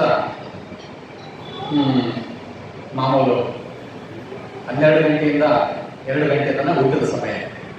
ಆದರೆ 3 ಗಂಟೆ ಆದ ಮೇಲೆ ಊಟ ಅಂತಂದ್ರೆ ಸ್ವಲ್ಪ ಲೇಟ್. ದುರ್ವಾಸರು ಬರಬೇಕಾದ್ರೆ ಲೇಟ್ ಆಗಿ ಬಂತು. ಇವರು ಅನ್ನದಾನ ಯಾವ ಬಲದಿಂದ ಮಾಡ್ತಾ ಇದ್ರು ಅಂತಂದ್ರೆ ಅವರಿಗೆ ಭಗವಂತನ ಅನುಗ್ರಹದಿಂದ ಒಂದು ಅಕ್ಷಯ ಪಾತ್ರೆ ಸಿಕ್ಕಿತು. ಆ ಅಕ್ಷಯ ಪಾತ್ರೆಯ ಬಲದಿಂದ ಬಂದವರಿಗೆಲ್ಲ ಏನೇನು ಬೇಕೋ ಅದರಿಂದ ಸಂಪಾದನೆ ಮಾಡಿಕೊಂಡು ಅವರಿಗೆ ಅನ್ನದಾನ ಮಾಡ್ತಾ ಇದ್ರು. ಹಾಗೆ ಅವತ್ತಿನ ದಿವಸ ದುರ್ವಾಸರು ಬಂದಾಗ ಅವರಿಗೆ ಅನ್ನದಾನ ಮಾಡ್ಲಿಕ್ಕೆ ಆಗಲಿಲ್ಲ. ಯಾಕೆ ಆಗಿಲ್ಲ ಅಂತಂದ್ರೆ ಆ ಅಕ್ಷಯ ಪಾತ್ರೆಯ ಬಲ ಎಷ್ಟು ಅಂತಂದ್ರೆ ಎಷ್ಟುವರೆಗೆ ಬರ್ತಾ ಇತ್ತು ಅಂದ್ರೆ ದ್ರೌಪದಿ ದೇವಿಯ ಭೋಜನ ಆಗುವವರೆಗೂ ಅದು ಅನ್ನ ಕೊಡುತ್ತೆ. ಅವ್ರದ್ದು ಊಟ ಆಯಿತು ಅಂದ್ರೆ ಮತ್ತೆ ಅದು ಕೊಡಲ್ಲ. ಅವತ್ತಿನ ದಿವಸ ಇನ್ನ ಎಲ್ಲ ಅತಿಥಿಗಳ ಸತ್ಕಾರ ಮುಗಿತು ಅಂತ ಅವಳು ಏನು ಮಾಡಿದ್ರು, ಎಲ್ಲವನ್ನು ತನಗೆ ಬೇಕಾದಷ್ಟು ಸಂಪಾದಿಸಿಕೊಂಡು ಉಳಿದದನ್ನ ಹಾಗೆ ಇಟ್ಟಿದ್ರು. ಇನ್ನು ದೊಡ್ಡದಿಲ್ಲ, ಹಾಗೆ ಪಾತ್ರೆ ಎಲ್ಲ ಖಾಲಿ ಮಾಡಿ ಆದರೆ ಭೋಜನ ಮುಗಿತು. ಆ ನಂತರ ದುರ್ವಾಸರು ಬಂದ ಕೂಡಲೇ ಅತಿಥಿಗಳು ಬಂದಿದ್ದಾರೆ ಅಂತ ಇದು ಅಡಿಗೆ ಮನೆಯಲ್ಲಿ ದ್ರೌಪದಿ ಮುಗಿಸಿದ ಕೆಲಸ. ಈ ಕಡೆ ಪಾಂಡವರು ಬಂದ ಕೂಡಲೇ ಧರ್ಮರಾಜ ಅವರನ್ನು ಸತ್ಕಾರ ಮಾಡಿ ಭೋಜನಕ್ಕೆ ವ್ಯವಸ್ಥೆ ಮಾಡೋಣ ಅಂತ ತೀರ್ಮಾನ ಮಾಡ್ತಾನೆ. ಆಯ್ತು, ನಾವು ಅಂಗಡಿಗೆ ಮುಗಿಸ್ಕೊಂಡು ಬರ್ತೀವಿ ಅಂತ ಹೋಗ್ತಾರೆ ದುರ್ವಾಸರು. ಹೋದವರು ಇದಕ್ಕೆ ಹೋದವರು, ನದಿ ತೀರಕ್ಕೆ ಹೋದವರು ಇನ್ನೂ ವಿಳಂಬ ಮಾಡ್ತಾರೆ, ಎಷ್ಟೊತ್ತಾದರೂ ಬರೋದಿಲ್ಲ. ಆದ್ರೆ ಈ ಕಡೆ ಒಳಗಡೆ ಅಡಿಗೆ ಮನೆಯಲ್ಲಿದ್ದಂತಹ ದ್ರೌಪದಿ ದೇವಿಗೆ ಬಹಳ ಚಿಂತೆ ಆಯ್ತು. ಅತಿಥಿಗಳು ಬಂದಿದ್ದಾರೆ, ಇವತ್ತು ಇವ್ರಿಗೆ ಅನ್ನ ಮಾಡಿ ಇಷ್ಟು ವಿಳಂಬ ಆಗಿದೆ, ಎಸ್ಕೊಂಡು ಬಂದಿರ್ತಾರೆ, ಇಷ್ಟು ಶಿಷ್ಯರು ಸಮೇತ ಬಂದಿದ್ದಾರೆ, ಇವರಿಗೆ ಅನ್ನದಾನ ಮಾಡದೇ ಇದ್ರೆ ತಪ್ಪಾಗ್ತದೆ ಅಂತ ಆತಂಕಕ್ಕೆ ಒಳಗಾಗ್ತಾರೆ. ಬೇಕಾದಂಥ ಏನು ಸಿದ್ಧತೆಗಳಿಲ್ಲ, ಬೇರೆ ಏನಾದರೂ ಮಾಡೋಣ ಅಂದರೆ ಬಹಳ ಆತಂಕಕ್ಕೆ ಒಳಗಾಗಿ ಕೊನೆಗೆ ಏನು ತೋರಿದ್ರೆ ಕೃಷ್ಣ ನೀನೇ ಕಾಪಾಡಬೇಕು ಅಂತ ಕೃಷ್ಣನ ಭಕ್ತಿಯಿಂದ ಕರೀತಾರೆ. ಕೂಗಿದ ಒಂದು 5 ನಿಮಿಷಕ್ಕೆ ಕೃಷ್ಣ ರಥಾರೂಢನಾಗಿ ಬಂದ್ಬಿಡ್ತಾನೆ. ಸತಾಂಗತಿ, ಸಜ್ಜನರ ಪಾಲಕ, ಭಕ್ತ ರಕ್ಷಕ. ಆದ್ರಿಂದ ಯಾವುದು ದ್ರೌಪದಿ ದೇವಿ ಭಕ್ತಿಯಿಂದ ಕರೆದು ಒಂದು ಸ್ವಲ್ಪ ಹೊತ್ತಿಗೆ ಕೃಷ್ಣ ಬಂದವನ್ನೇ ಸೀದಾ ಹಸಿವಾಗ್ತಾ ಇದೆ ಅಂತ ದ್ರೌಪದಿಗೆ ಬಂದು, ಕೃಷ್ಣ ಎಷ್ಟು ಪರೀಕ್ಷೆ ಮಾಡ್ತೀವಿ, ಋಷಿಮುನಿಗಳು ಬಂದಿದ್ದಾರೆ, ಅವ್ರಿಗೆ ಕೊಡೋಣ ಅಂತ ಏನಿಲ್ಲ, ನೀನು ಈ ಚಿಂತಾಕ್ರಾಂತನಾಗಿದ್ದಾಗ ಇನ್ನೊಂದು ಸ್ಮರಣೆ ಮಾಡ್ಕೊಂಡ್ರೆ ನೀನು ಬಂದವನು ಕೂಡ ಇದೇ ರೀತಿಯಾಗಿ ಹೇಳ್ತಾ ಇದೆಯಲ್ಲ, ಇಲ್ಲಿಂದ ತರಲಿ ಏನು ಮಾಡಲಿ ಅಂತ ಕೃಷ್ಣಲ್ಲೇ ಸಮಸ್ಯೆ ಬಗೆಹರಿ ಮಾಡೋದು. ಇಲ್ಲ, ಸಮಸ್ಯೆ ಏನಿಲ್ಲ, ಎಲ್ಲ ಸರಿಯಾಗ್ತದೆ. ಆ ಪಾತ್ರೆಗಳು ಇಲ್ಲ, ನಾನೆಲ್ಲ ಕಾರ್ಯ ಮಾಡಿಬಿಟ್ಟಿದ್ದೀನಿ, ಇನ್ನೇನು ಸಿಗಲ್ಲ. ಇಲ್ಲ, ಸಿಗುತ್ತೆ ತಗೊಂಬ ಅಂತ ಹೇಳ ತರಿಸಿದ್ರೆ ಎಲ್ಲ ತಗೊಂಡಿದ್ರು. ಆದರೆ ಒಂದು ಎಲ್ಲೋ ಆ ಪಾತ್ರೆಯಲ್ಲಿ ಒಂದು ಪತ್ರ, ಒಂದು ಎಲೆ ಉಳ್ಕೊಂಡಿತ್ತು, ಮುದ್ದಿಪಲ್ಲೆ ಮಾಡಿದಾಗ ಒಂದು ಎಲೆ ಉಳಿದಿರುತ್ತಲ್ಲ, ಅದರಂತೆ ಒಂದು ಎಲೆ, ಒಂದು ಪಾತ್ರೆಯ ಒಂದು ಬದಿಯಲ್ಲಿ ಒಂದು ಸ್ವಲ್ಪ ಪತ್ರಗಳು ಉಳ್ಕೊಂಡಿತ್ತು. ಅದನ್ನೇ ಕೊಡುವಂತ ಅವರೆಲ್ಲ ಕೈಯಲ್ಲಿ ಇಸ್ಕೊಂಡು ಕೃಷ್ಣ ತಗೊಂಡು ಕೂಡಲೇ ತೃಪ್ತನ, ನಿತ್ಯ ತೃಪ್ತ, ಅವನಿಗೆ ಯಾವುದರಿಂದಲೂ ಕೂಡ ಸಂತೋಷ ಆಗಿಲ್ಲ, ನಿತ್ಯ ಆನಂದಮಯ. ಆದರೆ ಭಕ್ತರನ್ನ ಅನುಗ್ರಹ ಮಾಡಲಿಕ್ಕೋಸ್ಕರ ಇಂಥ ಲೀಲೆಗಳನ್ನು ತೋರ್ತಾ ಇದ್ದಾದ್ರಿಂದಾಗಿ ತುಂಬಾ ತೃಪ್ತಿಯಾಯಿತು, ಆನಂದ ಆಯಿತು ಅಂತ ಬೇಗಬಿಟ್ಟ. ಪೂರ್ಣ ಉದರನಾಯಿತು, ಹೊಟ್ಟೆ ಮೇಲೆ ಕೈಯಾಡಿಸ್ಕೊಂಡ, ತುಂಬಾ ಸಂತೋಷ ಆಯಿತು, ಹೊಟ್ಟೆ ತುಂಬಿತು ಅಂತ ಕೈಯಾಡಿಸ್ಕೊಂಡ. ಯಾವಾಗ ಕೃಷ್ಣ ಪ್ರೀತನಾದನೋ ಅಲ್ಲೆಲ್ಲರೂ ಶಾಪ ಕೊಡಬೇಕು, ಅದು ಮಾಡಬೇಕು ಅಂತ ಸಂಕಲ್ಪದಿಂದ ದುರ್ವಾಸರು ಎಲ್ಲ ಅನೇಕ ಋಷಿಗಳನ್ನು ಕರ್ಕೊಂಡು ಬಂದಿದ್ರಲ್ಲ, ಎಲ್ಲರಿಗೂ ಕೂಡ ಪುಷ್ಕಳ ಭೋಜನ ಆದಂತ ಅನುಭವ ಆಯಿತು. ಎಲ್ಲ ಸಂಧ್ಯಾವನ್ನೆಲ್ಲ ಮುಗಿಸಿದ್ರು, ಇನ್ನೇನು ಬರೋದಿದ್ರು ಆಶ್ರಮಕ್ಕೆ. ಎಲ್ಲರೂ ತೃಪ್ತರಾದಂತಾಗಿ ಬಹಳ ಆನಂದರ ತುಂಬಿದಂತರಾಗಿ ಏನೂ ಇನ್ನೇನು ನಮಗೆ ಬೇಡ ಅನ್ನೋ ಸ್ಥಿತಿಯಲ್ಲಿ ಬಂದು ಆಶ್ರಮಕ್ಕೆ ಬಂದರು. ಹಾಗೂ ಧರ್ಮರಾಜ ಸಹಜವಾಗಿ ಹೊರಗಿದ್ದ, ಬನ್ನಿ ಊಟಕ್ಕೆ ಕರೆಯೋಣ ಬನ್ನಿ ಅಂತ ಕರೆದ್ರೆ, ಇಲ್ಲ ನಮ್ಗೆ ಇನ್ನೇನೋ ಸ್ವಲ್ಪ ಒಂದು ನೀರು ತಗೊಳ್ಳೋ ಸ್ಥಿತಿಯಲ್ಲೂ ನಾವಿಲ್ಲ, ನಮಗೆಲ್ಲ ಭೋಜನದ ತೃಪ್ತಿ ಆಗಿಬಿಟ್ಟಿದೆ, ನಾವಲ್ಲಿ ನೀರು ಕುಡಿದ್ಬಿಟ್ಟಿದ್ದೇವೆ, ಎಲ್ಲ ತೃಪ್ತಿ ಆಗೋಗಿದೆ, ಏನೂ ಬೇಡ ಎಂಬುದಾಗಿ ಸಂತೋಷ ಪಟ್ಟು ಶಾಪ ಕೊಡ್ಲಿಕ್ಕೆ ಬಂದಂತಹ ದುರ್ವಾಸರು ಇನ್ನು ಅನುಗ್ರಹವನ್ನು ಮಾಡಿದರು. ಹೀಗೆ ಭಕ್ತರಿಗೆ ಪ್ರಿಯನಾಗಿದ್ದುಕೊಂಡು, ಭಕ್ತ ವತ್ಸಲನಾಗಿದ್ದುಕೊಂಡು, ತನ್ನನ್ನು ಅನನ್ಯ ಭಾವದಿಂದ ಯಾರು ಕರೀತಾರೋ ಅವರನ್ನು ಅನುಗ್ರಹ ಮಾಡುವುದಕ್ಕೋಸ್ಕರ ಅವನು ತಾನಿದ್ದಾನೆ ಎಂಬಂತಹ ಒಂದು ಸಂಗತಿಯನ್ನ ಈ ಕಥೆಯಿಂದ ನಾವು ತಿಳಿಯಬಹುದಾಗಿದೆ. ಅದರಿಂದಾಗಿ ಸತಾಂಗತಿ ಅಂತಂದ್ರೆ ಸಜ್ಜನರಿಗೆ ಪಾಲಕನಾಗಿದ್ದ, ಸಜ್ಜನರನ್ನು ಪಾಲಿಸ್ತಕ್ಕಂಥವನು ಅನ್ನೋದನ್ನ ಈ ಕಥೆಯಿಂದ ನೋಡಬಹುದಾಗಿದೆ. ಅದೇ ರೀತಿಯಾಗಿ ಇನ್ನೊಂದು ಪ್ರಸಂಗ ನೋಡೋದು ಅಂತಂದ್ರೆ ಬಹಳ ಸುಂದರವಾದಂತಹ ಪ್ರಸಂಗ. ಉತ್ತರಾದೇವಿ ಕೃಷ್ಣನನ್ನ ಸ್ತೋತ್ರ ಮಾಡ್ತಾರೆ. ಅಶ್ವತ್ಥಾಮಾಚಾರ್ಯರು ಪಾಂಡವರ ಸಂತಾನವನ್ನೇ ನಿರ್ಮೂಲನೆ ಮಾಡಿಬಿಡ್ತೇನೆ ಅಂತ ಹೊರಟಿರ್ತಾರೆ. ಉಪ ಪಾಂಡವರನ್ನೆಲ್ಲ ಸಂಹಾರ ಮಾಡಿಬಿಡ್ತಾರೆ. ಆಮೇಲೆ ಅರ್ಜುನಿಗೆ ಗೊತ್ತಾಗ್ತಾರೆ, ಹೋಗಿ ಇಟ್ಕೊಂಡು ಬಂದು ಅವನನ್ನ ಕೊಲ್ಲಬೇಕು ಅಂತ ಹೋದಾಗ ದ್ರೌಪದಿ ದೇವಿ ಬೇಡ ಅಂತ ಆಮೇಲೆ ಅರ್ಸ್ಕೊಂಡು ಹೋಗಿ ಇದು ಮಾಡ್ತಾರೆ. ಬ್ರಹ್ಮಾಸ್ತ್ರ ಪ್ರಯೋಗ ಮಾಡ್ತಾರೆ. ಆ ಬ್ರಹ್ಮಾಸ್ತ್ರವನ್ನ ಉಪಸಂಹಾರ ಮಾಡಲಿಕ್ಕೆ ಆಗೋಲ್ಲ ಅವರಿಗೆ. ಆಮೇಲೆ ಕೃಷ್ಣನೇ ಹೇಳ್ತಾನೆ ಇನ್ನೊಂದು ಬ್ರಹ್ಮಾಸ್ತ್ರವನ್ನು ಬಿಡುವಂತ. ಎರಡೂ ಬ್ರಹ್ಮಾಸ್ತ್ರಗಳು ಸೇರಿದಾಗ ಲೋಕ ಎಲ್ಲ ತಾಪಕ್ಕೆ ಒಳಗಾಗ್ತದೆ. ಅಂದ್ರೆ ಅಶ್ವತ್ಥಾಮಾಚಾರ್ಯರು ಬ್ರಹ್ಮಾಸ್ತ್ರ ಪ್ರಯೋಗ ಮಾಡ್ಲಿಕ್ಕೆ ಗೊತ್ತಿತ್ತು, ಅದು ಶಮನ ಮಾಡ್ಲಿಕ್ಕೆ ಗೊತ್ತಿತ್ತು, ಆಗಲಿಲ್ಲ. ಅವರು ತಮ್ಮ ಸಾಮರ್ಥ್ಯವನ್ನು ಕಳ್ಕೊಂಡು. ಅದರಂತೆ ಈಗಲೂ ಕೂಡ ನಾವು ನೋಡ್ತೀವಿ ಲೋಕದಲ್ಲಿ ಕೆಲವು ಅಸ್ತ್ರಗಳು ಕೆಲವರ ಹತ್ರ ಇರಬಾರ್ದು. ವಿವೇಕ ಇಲ್ಲದೆ ಇದ್ದವ್ರ ಹತ್ರ ಅಂತ ದೊಡ್ಡ ಅಸ್ತ್ರಗಳು ಇರಬಾರ್ದು, ಇದ್ರಿಂದ ಲೋಕಕ್ಕೆ ಅಪಾಯ. ಅದರಂತೆ ಕೃಷ್ಣ ಹೇಳಿದ ಅವರಿಗೆ ಅದು ಬ್ರಹ್ಮಾಸ್ತ್ರ ಬಹಳ ತಾಪವನ್ನು ಕೊಡ್ತದೆ ಲೋಕಕ್ಕೆ, ಅದನ್ನ ಏನು ಮಾಡ್ಲಿಕ್ಕಾಗಲ್ಲ, ಬರಿಯಾಗಿರ್ತಕ್ಕಂಥದ್ದು ಬ್ರಹ್ಮಾಸ್ತ್ರ ಮಾತ್ರ, ಅದನ್ನೇ ಪ್ರಯೋಗ ಮಾಡುವಂತ. ಆಮೇಲೆ ಪ್ರಯೋಗನೂ ಮಾಡಿದ. ಎರಡೂ ಬ್ರಹ್ಮಾಸ್ತ್ರಗಳು ತಾಪವನ್ನುಂಟು ಮಾಡಿದಾಗ ಕೃಷ್ಣನೇ ಹೇಳಿದ ಎರಡನ್ನೂ ನೀನೇ ಶಾಂತಗೊಳಿಸಬೇಕು ಅಂತೇಳಿ ಎರಡನ್ನೂ ಶಾಂತಗೊಳಿಸಿದ. ಕೃಷ್ಣ ತನ್ನ ಬ್ರಹ್ಮಾಸ್ತ್ರವನ್ನು ಶಾಂತಗೊಳಿಸಿ, ಅರ್ಜುನ ಶಾಂತಗೊಳಿಸಿ ತನ್ನಲ್ಲಿ ಬಿಟ್ಟುಕೊಂಡ. ಆದರೆ ಅಶ್ವತ್ಥಾಮಾಚಾರ್ಯರ ಬ್ರಹ್ಮಾಸ್ತ್ರವನ್ನು ಬರೀ ಶಾಂತಗೊಳಿಸಿ ಅಲ್ಲಿ ಬೀಳುವಂತೆ ಬಿಟ್ಟು ಹೋಗ್ತಾರೆ. ಆ ಬ್ರಹ್ಮಾಸ್ತ್ರ ಮುಂದೆ ಕೃಷ್ಣ ಎಲ್ಲ ಇದನ್ನೆಲ್ಲವನ್ನು ಉಪಾಂಡವರ ಸಂಸ್ಕಾರಗಳನ್ನು ಮುಗಿಸಿ ಎಲ್ಲ ಶುಚಿ ಶುದ್ಧಾದಿಗಳನ್ನು ಮಾಡಿಕೊಂಡು ಎಲ್ಲರನ್ನು ಸಮಾಧಾನ ಮಾಡಿ ತಾನು ದ್ವಾರಕೆಗೆ ಹೊರಟು ನಿಂತಿದ್ದಾನೆ. ದ್ವಾರಕೆಗೆ ಹೊರಟ ಇದುವರೆಗೂ ಶಾಂತವಾಗಿದ್ದ ಬ್ರಹ್ಮಾಸ್ತ್ರ ಯಾವಾಗ ಕೃಷ್ಣ ರಥವನ್ನಾಗಿ ದ್ವಾರಕೆಗೆ ಹೊರಟಿದ್ದಾನೋ ಶಾಂತವಾಗಿದ್ದಂತಹ ಬ್ರಹ್ಮಾಸ್ತ್ರ ಅವರು ಅಶ್ವತ್ಥಾಮಾಚಾರ್ಯ ಸಂಕಲ್ಪ ಮಾಡಿದ್ದಾಗೆ ಪಾಂಡವರ ಸಂತಾನವನ್ನು ನಿರ್ಮೂಲನೆ ಮಾಡ್ತೇನೆ ಅಂತ ಹೊರಟು. ಆ ಬ್ರಹ್ಮಾಸ್ತ್ರ ಉತ್ತರೆಯ ಗರ್ಭವತಿಯಾಗಿದ್ದು ಉತ್ತರಾದೇವಿ, ಆ ಉತ್ತರೆಯ ಗರ್ಭವನ್ನೇ ಗುರಿಯಾಗಿಸಿಕೊಂಡು ಬಂತು. ತುಂಬಾ ಬೆಂಕಿಯನ್ನು ಕಾರತ ಭಯಂಕರವಾದಂತಹ ರೂಪವನ್ನು ತಾಳಿ ತನ್ನನ್ನೇ ಗುರಿಯಾಗಿಸಿಕೊಂಡು ಬರ್ತಾ ಇರತಕ್ಕಂತಹ ಬ್ರಹ್ಮಾಸ್ತ್ರವನ್ನು ಕಂಡಂತಹ ಉತ್ತರಾದೇವಿ ಕೃಷ್ಣನನ್ನು ನೋಡಿ ಪ್ರಾರ್ಥನೆ ಮಾಡಿದರು. ಪಾಹಿ ಪಾಹಿ ಮಹಾಯೋಗಿಂ ದೇವದೇವ ಜಗತ್ಪತೆ ನಾಣ್ಯಂ ತದಭಯ ಪಶ್ಯೇ ಯತ್ರ ಮೃತ್ಯು ಪರಸ್ಪರಂ ಅಭಿದ್ರವತಿ ಮಾಮೀಶ ಶರಸ್ತತ್ತಾಯಿಷೋಧೋ ಕಾಮಂ ದಹತು ಮಾಮ್ನಾಥ ಮಾಮೇ ಗರ್ಭೋ ನಿವಾತ್ಯತಾಂ. ಈ ಒಂದು ಶ್ಲೋಕದಲ್ಲಿ ಈ ಎರಡು ವಿಚಾರವನ್ನು ಕೂಡ ಬಹಳ ವಿಶೇಷವಾಗಿ ಗಮನಿಸಬೇಕಾಗುತ್ತೆ. ಒಂದು, ತಾಯಿಯ ಹೃದಯ ಹೇಗಿರುತ್ತೆ. ಉತ್ತರಾದೇವಿ ಹೇಳುವಂಥದ್ದು, ಕಾಮಂ ದಹತು ಮಾಮ್ನಾಥ, ಬೇಕಾದ ಬ್ರಹ್ಮಾಸ್ತ್ರ ನನ್ನನ್ನು ಸುಟ್ಟಾಯಿರಲಿ, ಅದು ನನ್ನ ಗರ್ಭಕ್ಕೆ ಏನು ಮಾಡೋದು. ತಾಯಿಯ ಹೃದಯದ ಒಂದು ಆ ಎಂಥ ಒಂದು ಆ ಮಮತೆ ಆ ಮಗುವಿನ ಮೇಲೆ, ಆ ಗರ್ಭದ ಮೇಲೆ ಇರುತ್ತದೆ ಹೆಣ್ಣು ಮಕ್ಕಳಿಗೆ ಅನ್ನೋದನ್ನ ಈ ಶ್ಲೋಕದಲ್ಲಿ ಹೇಳಿದ್ದಾರೆ ವ್ಯಾಸರು. ನನ್ನನ್ನು ಬೇಕಾದ ಆ ಬ್ರಹ್ಮಾಸ್ತ್ರ ಸುಟ್ಟಾಗಿರಲಿ, ನನ್ನ ಗರ್ಭಕ್ಕೆ ಏನಾಗಬಾರ್ದು, ಆ ಗರ್ಭವ ಉಳಿಸುವಂತ ಜವಾಬ್ದಾರಿ ನಿಂದು. ಯಾಕಂತಂದ್ರೆ ಈ ಮೃತ್ಯುಪಾಶಕ್ಕೆ ಎಲ್ಲರೂ ಒಂದಲ್ಲ ಒಂದು ದಿವಸ ಒಳಗಾಗತಕ್ಕಂಥವ್ರೆ ಮನುಷ್ಯರು. ಆ ಮೃತ್ಯುವನ್ನು ಮೀರಿ ಇರತಕ್ಕಂಥವನು, ಮತ್ತೆ ಆ ನಿನ್ನನ್ನ ಶರಣಾಗತರಾದವನ್ನ ಅಭಯ ಪಟ್ಟು ರಕ್ಷಿಸತಕ್ಕಂಥವನು, ಭಯ ಇಲ್ಲದೆ ಅಭಯವನ್ನು ಕೊಟ್ಟು ರಕ್ಷಿಸತಕ್ಕಂಥವನು ನೀನು ಮಾತ್ರ. ಆದ್ರಿಂದ ನನಗೆ ಈ ಕಾಲದಲ್ಲಿಯೂ ಕೂಡ ನೆನಪಾಗಿದ್ದು, ನನಗೆ ನೀನು ಮಾತ್ರ, ಆದ್ರಿಂದ ನೀನು ಬಂದು ನನ್ನ ಗರ್ಭವನ್ನ ರಕ್ಷಣೆ ಮಾಡುವಂತ ಉತ್ತರಾದೇವಿ ಅನನ್ಯ ಭಾವದಿಂದ ಪ್ರಾರ್ಥನೆ ಮಾಡಿದ ಕೂಡಲೇ ಕೃಷ್ಣ ಸಾಕ್ಷಾತ್ ಆಗಿರುವುದು ಸುದರ್ಶನ ಚಕ್ರವನ್ನು ಬಿಟ್ಟು ಆ ಬ್ರಹ್ಮಾಸ್ತ್ರ ಏನೂ ಮಾಡಲಿಕ್ಕಾಗದಂತೆ ಆ ಗರ್ಭವನ್ನು ರಕ್ಷಣೆ ಮಾಡಿದ. ಹೀಗೆ ತನ್ನ ಭಕ್ತರು ಕರೆದಾಗ ತಾನು ಬಂದು, ಸ್ವತಃ ತಾನು ಬಂದು ಅವರಿಗೆ ಬೇಕಾದದ್ದನ್ನು ಅನುಗ್ರಹ ಮಾಡ್ತಾನೆ. ಉತ್ತರೆಯ ಗರ್ಭವನ್ನು ರಕ್ಷಣೆ ಮಾಡ್ತಾ ಆ ಮಗುವಿಗೂ ಏನು ಮಾಡಿಲ್ಲ, ತಾಯಿಗೂ ಏನಾಗದಿದ್ದಂತೆ ಆ ಬ್ರಹ್ಮಾಸ್ತ್ರವನ್ನ ಏನು ಅದರ ಆಟ ನಡೆದಿದ್ದಂತೆ ಕೃಷ್ಣ ತೋರಿಸಿದ. ಹೀಗೆ ಸದಾಂಗತಿ ಅಂತಂದ್ರೆ ಭಕ್ತರನ್ನ ಅನುಗ್ರಹ ಮಾಡಿ ರಕ್ಷಣೆ ಮಾಡತಕ್ಕಂಥವನು ಅನ್ನೋದನ್ನ ಈ ಎರಡು ಪಾಂಡವರ ವಂಶದವರೇ ಸ್ತೋತ್ರ ಮಾಡಿರ್ತಕ್ಕಂತಹ ಒಂದು ಕಥೆಯಲ್ಲಿ ಕಾಣಬಹುದಾಗಿದೆ. ಈ ಇಡೀ ಮಹಾಭಾರತದಲ್ಲಿ ಈ ಒಂದೊಂದು ಪ್ರಸಂಗಗಳಾದ್ರೆ ಭೀಷ್ಮಾಚಾರ್ಯರು ಮತ್ತು ಕುಂತಿ ಇವರಿಬ್ಬರು ದೀರ್ಘಕಾಲಿಕವಾಗಿ ಪೂರ್ಣ ಎಲ್ಲವನ್ನೂ ಕಂಡಿರ್ತಕ್ಕಂಥದ್ದು. ಇವರಿಬ್ಬರ ಸ್ತೋತ್ರ ಬಹಳ ವಿಶಿಷ್ಟವಾಗಿರ್ತಕ್ಕಂಥದ್ದು ನಮ್ಮ ಈ ಸಾಹಿತ್ಯ ಪ್ರಪಂಚದಲ್ಲಿ, ಮಹಾಭಾರತದಲ್ಲಿ. ಆದ್ರಿಂದ ಭೀಷ್ಮಾಚಾರ್ಯ ಮಾತುಗಳು ಅಷ್ಟೇ ಅನುಭವಿಕವಾಗಿವೆ, ಬಹಳ ಸುಂದರವಾಗಿವೆ. ಅದೇ ರೀತಿಯಾಗಿ ಕುಂತಿಯ ಮಾತುಗಳು ಕೂಡ ಅಷ್ಟೇ ಸುಂದರವಾಗಿವೆ. ಹೀಗೆ ಗರ್ಭ ರಕ್ಷಣೆ ಮಾಡಿ ಮಗುವಿಗೆ ಜನ್ಮಾಗುವವರೆಗೂ ಅಲ್ಲಿಯೇ ಇದ್ದು ಆ ಮಗು ಹುಟ್ಟಿದ ಮೇಲೆ ಆ ಮಗು ಹುಟ್ಟಬೇಕಾದ್ರೆ ಆ ಬ್ರಹ್ಮಾಸ್ತ್ರ ಒಂದು ಪ್ರಯೋಗ ಆಗೇ ಆಗ್ತದೆ ಅವ್ನು ಬಿಟ್ಟ ಮೇಲೆ. ಆದ್ರಿಂದ ಅದು ಪ್ರಯೋಗ ಮಾಡಿ ಅದನ್ನು ಮತ್ತೆ ವಾಪಸ್ ಕಳಿಸಿ ಆಮೇಲೆ ಆ ಮಗುವನ್ನು ಮತ್ತೆ ಬದುಕುವಂತೆ ಮಾಡಿ ಕೃಷ್ಣ ಪ್ರಯಾಣ ಮಾಡ್ತಾರೆ. ಉತ್ತರೆಯನ್ನು ರಕ್ಷಣೆ ಮಾಡಿ ಈ ಕಡೆ ಪ್ರಯಾಣ ಮಾಡಿ ಮುಂದೆ ಬಂದ್ರೆ ಕುಂತಿ ದೇವಿ ಸಿಗ್ತಾಳೆ. ಕುಂತಿ ದೇವಿ ಮಾತು ಹೇಳ್ತಾಳೆ, ಭಕ್ತವತ್ಸಲ ಸಜ್ಜನರಿಗೆ ರಕ್ಷಕ ಅನ್ನೋದನ್ನ ಕುಂತಿ ದೇವಿ ತನ್ನ ಪೂರ್ಣ ಅನುಭವವನ್ನು ದಾರಿಯಲ್ಲಿ ಈ ಭಾಗವತದ ತಮಸ್ಕಂದದಲ್ಲಿ ತುಂಬಾ ಸುಂದರವಾಗಿ ತನ್ನ ಸ್ತೋತ್ರ ಮಾಡಿದ್ದಾಳೆ. ಕೃಷ್ಣನನ್ನ ಹೊಗಳ್ತಾ ಹೋಗ್ತಾ ಕೊನೆಗೆ ಹೇಳತಕ್ಕಂಥ ಒಂದು ಸ್ವಲ್ಪ ಮಾತು ನಾನು ಹೇಳ್ತೇನೆ.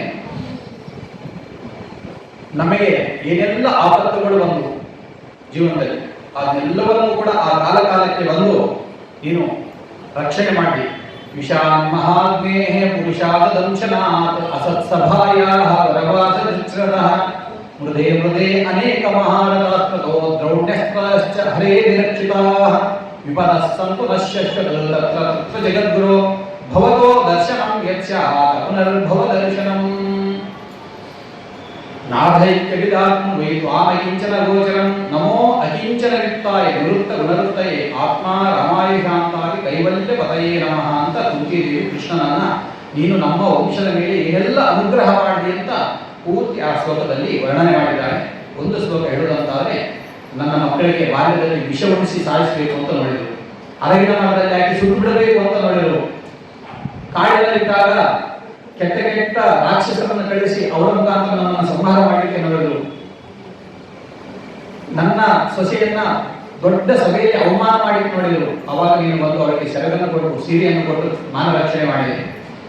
ವನವಾಸ ಕುಚಿತ ಕಾಡಿನಲ್ಲಿದ್ದಾಗ ಎಷ್ಟು ಪರೀಕ್ಷೆಗಳು ಬಂದು ನಮಗೆ, ಕಾಡಿನಲ್ಲೂ ಕೂಡ ಅನೇಕ ನಮಗೆ ತೊಂದರೆಗಳು ಕಾಣಿಸಿಕೊಂಡಾಗೆಲ್ಲ ಆಪತ್ತು ವಿಪತ್ತುಗಳು ಬಂದಾಗೆಲ್ಲ ಬಂದು ನಾನಾ ರೀತಿಯಿಂದ ಉಪಕಾರ ಮಾಡಿ ಮುದೇ ಅನೇಕ ಮಹಾರಥಾಸ್ತ್ರ. ಇನ್ನು ಮಹಾಭಾರತ ಯುದ್ಧದಲ್ಲಿ ಎಂತೆಂತ ಅಧಿರಥ ಲೋಕದ ಎಲ್ಲ ಅಧಿರಥ ಮಹಾರಥರು ಬಂದಿದ್ರು, ಎದುರುಗಡೆ ದೊಡ್ಡ ಸೈನ್ಯವಿತ್ತು. ಆ ಸೈನ್ಯವಂತ ಎಲ್ಲ ಮಹಾರಾಜರನ್ನು ಸಂಹಾರ ಮಾಡಿ ನನ್ನ ಮಕ್ಕಳನ್ನು ಬದುಕುವಂತೆ ಮಾಡಿ, ಈಗ ದ್ರೋಣ ಅಸ್ತ್ರದಿಂದಲೂ ಕೂಡ ನನ್ನ ಸಂತಾನವನ್ನು ಕಾಪಾಡಿ, ಹೀಗೆ ಪ್ರತಿ ಕ್ಷಣದಲ್ಲಿಯೂ ಬಂದು ನಮ್ಮನ್ನು ಕಾಪಾಡಿರ್ತಕ್ಕಂಥವನು ನೀನು ನಮೋ ಅಕಿಂಚನಯುಕ್ತಾಯ ನಿವೃತ್ತ ಗುಣರತಯ. ನೀನು ಯಾರಿಗೋ ಒಬ್ಬರಿಗೆ ಏನೋ ನೀನು ಹೊಗಳ್ತಾರೆ, ನಿನ್ನ ಸಂಪತ್ತಿದೆ ಅಥವಾ ಯಾರು ನೋಡಿ ನೀನು ಅನುಗ್ರಹ ಮಾಡ್ತಕ್ಕಂಥದ್ದಲ್ಲ. ನಿನ್ನನ್ನು ಯಾರು ಶರಣಾಗತರಾಗ್ತಾರೋ ಅವರನ್ನು ಬಂದು ರಕ್ಷಣೆ ಮಾಡ್ತಕ್ಕಂಥವನು ಅನ್ನೋದನ್ನ ನಮ್ಮ ಮುಖಾಂತರ ಜಗತ್ತಿಗೆ ಪದೇ ಪದೇ ತೋರಿಸಿಕೊಟ್ಟಿದ್ದೀವಿ ಭಗವಂತ, ನಿನಗೆ ನಮಸ್ಕಾರಗಳು ಅಂತ ಕುಂತಿದೇವಿ ಸ್ತೋತ್ರ ಮಾಡಿರ್ತಕ್ಕಂಥದ್ದನ್ನು ನೋಡ್ತೇವೆ. ಹೀಗೆ ಸದಾಂಗತಿ ಅಂತಂದ್ರೆ ಭಕ್ತರ ರಕ್ಷಣಕರಾಗಿರ್ತಕ್ಕಂಥವನು, ಸಜ್ಜನರಿಗೆ ರಕ್ಷಣೆ ಕೊಡತಕ್ಕಂಥವನು ಎಂಬುದನ್ನ ನೋಡಬಹುದಾಗಿದೆ.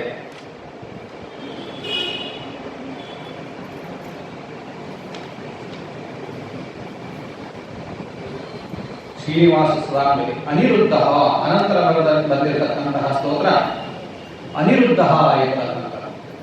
ಅಂದ್ರೆ ಏನಾಪಿ ನಿರುದ್ಧ ನಭೋತಿ ಅನಿರುದ್ಧ, ಅವನ ಕಾರ್ಯಗಳನ್ನ ಯಾರಿಂದಲೂ ತಡೆಯಲಿಕ್ಕೆ ಸಾಧ್ಯ ಇಲ್ಲ, ಯಾರಿಂದಲೂ ಯಾವುದರಿಂದಲೂ ಅವನನ್ನ ತಡೆಯಲಿಕ್ಕೆ ಸಾಧ್ಯ ಇಲ್ಲ. ಅವನನ್ನ ಅನಿರುದ್ಧ ಅಂತ ನಿರುದ್ಧ ಅಂತ ತಡೆ, ಅವನು ಅನಿರುದ್ಧ ತಡೆ ಇಲ್ಲದವನು, ಯಾವುದರಿಂದಲೂ ಅವನ ಶಕ್ತಿಯನ್ನಾಗೂ ತಡಲಿಕ್ಕಾಗಲ್ಲ, ಅವನ ಸಂಕಲ್ಪಗಳನ್ನು ಕೂಡ ಯಾರೂ ಸುಳ್ಳು ಮಾಡಲಿಕ್ಕೆ ಆಗೋದಿಲ್ಲ. ಅದರಿಂದಾಗಿ ಅವನು ಸೃಷ್ಟಿ ಮಾಡಲಿಕ್ಕೆ ಹೊರಟ್ರೆ ಸೃಷ್ಟಿಯಾದಿ ಕ್ರಿಯೆಗಳನ್ನು ಯಾರೂ ತಡೆಯಲಿಕ್ಕೆ ಸಾಧ್ಯ ಇಲ್ಲ.